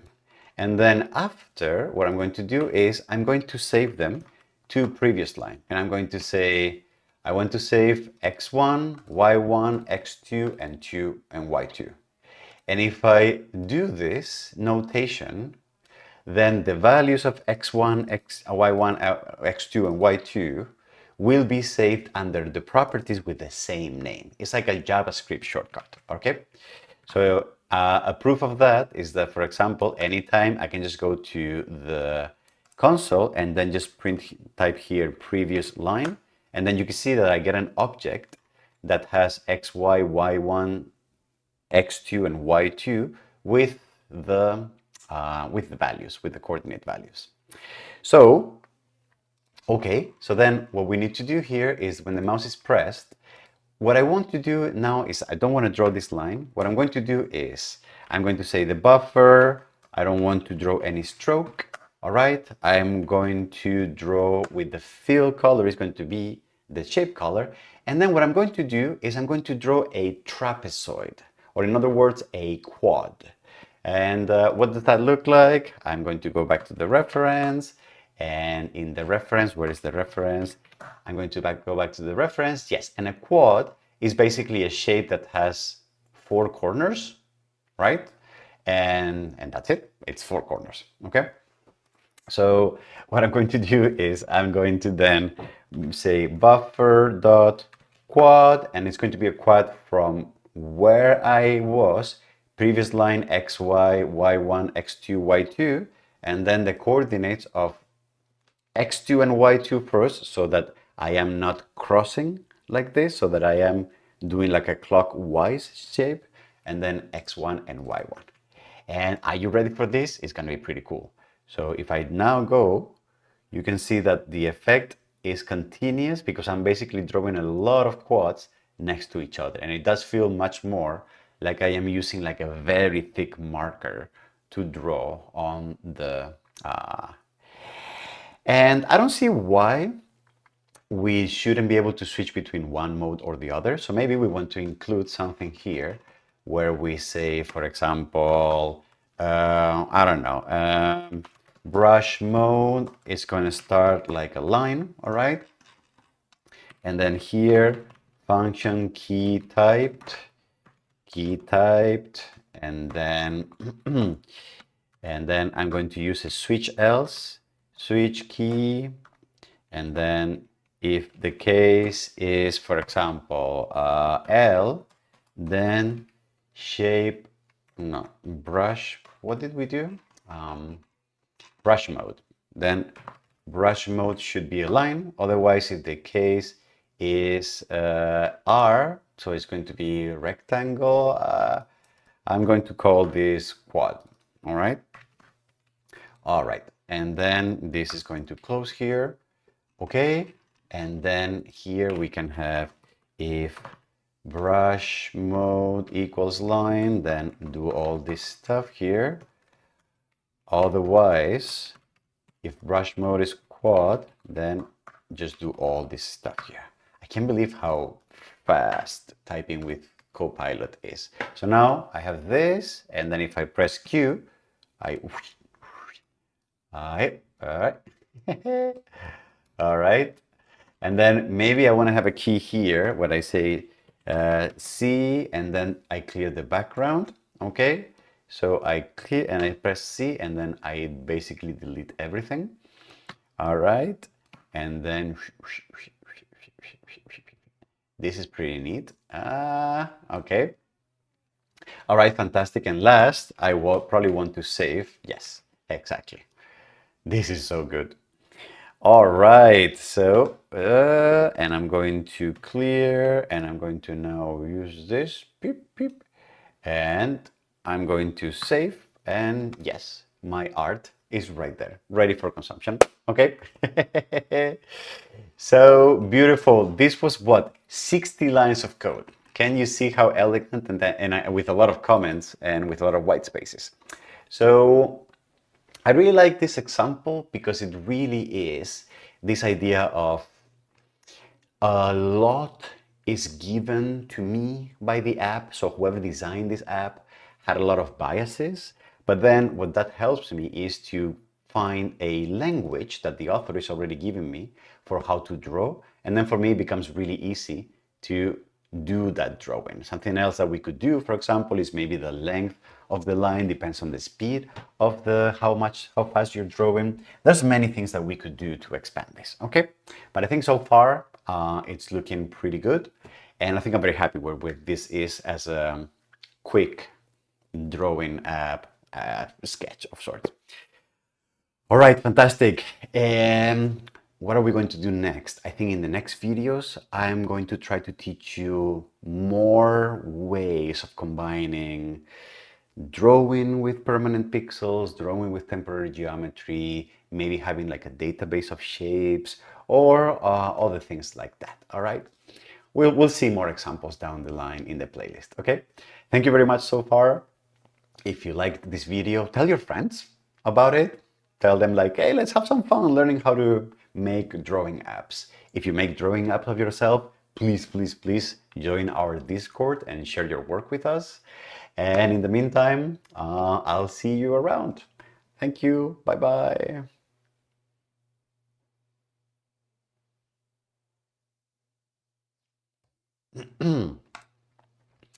All right.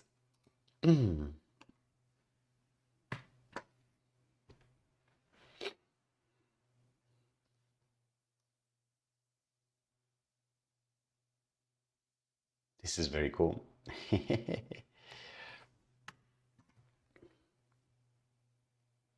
Okay, let's do this. Intro.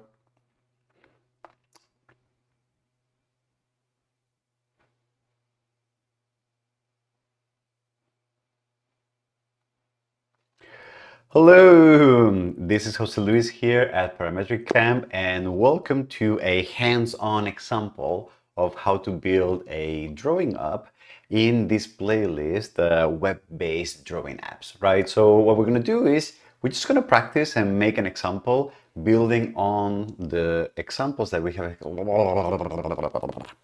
Let's start over again. Over again.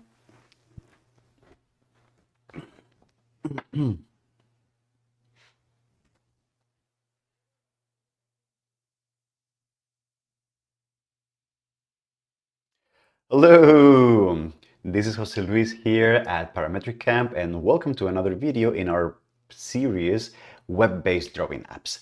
In this one, I wanted to show you something that I did really quick, but it's actually kind of nice and effective. It's a drawing app where we have a cursor that is basically just a line that is rotating, but it's also transitioning through colors in the rainbow spectrum.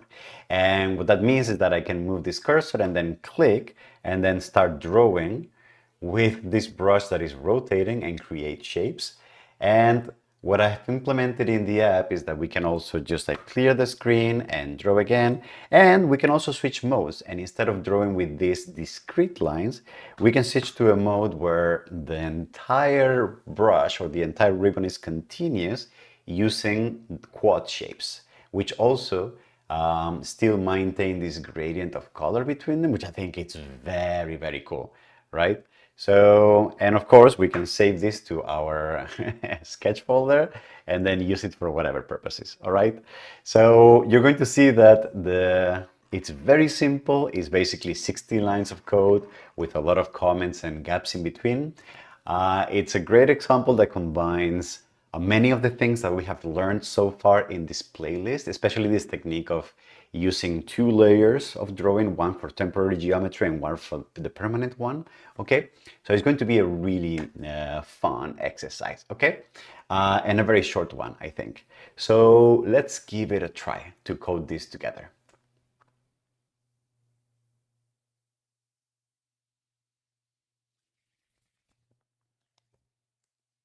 All right, I like this. So what if I do this? And then, no, pcamp, sorry. Whoop.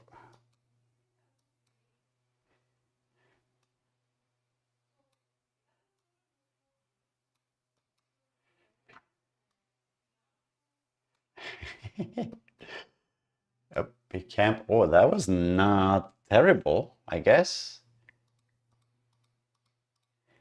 That was cool. Boop, boop, boop, boop, boop. Whoa, and I kind of got the same colors. That's crazy. Wow, that was very good.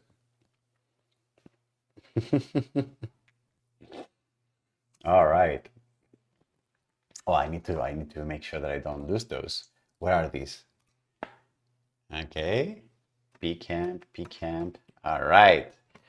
All right, so I'm gonna save those well. Okay, beautiful. Okay, with this, I think it's been a long afternoon, right? But this has been 3 videos. I think that's actually pretty neat. Okay, so, so I'm very happy about that.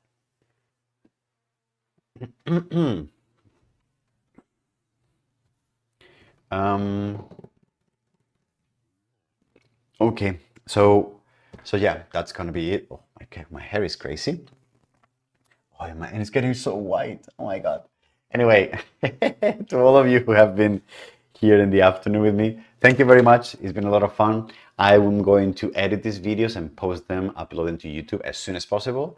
And in the meantime, what are we doing in the meantime? Yes, I guess I'll see you again next Friday morning, probably. Okay, Friday morning my time. So East Coast, East Coast, East Coast, East Coast of the US. All right. Thank you. Bye bye.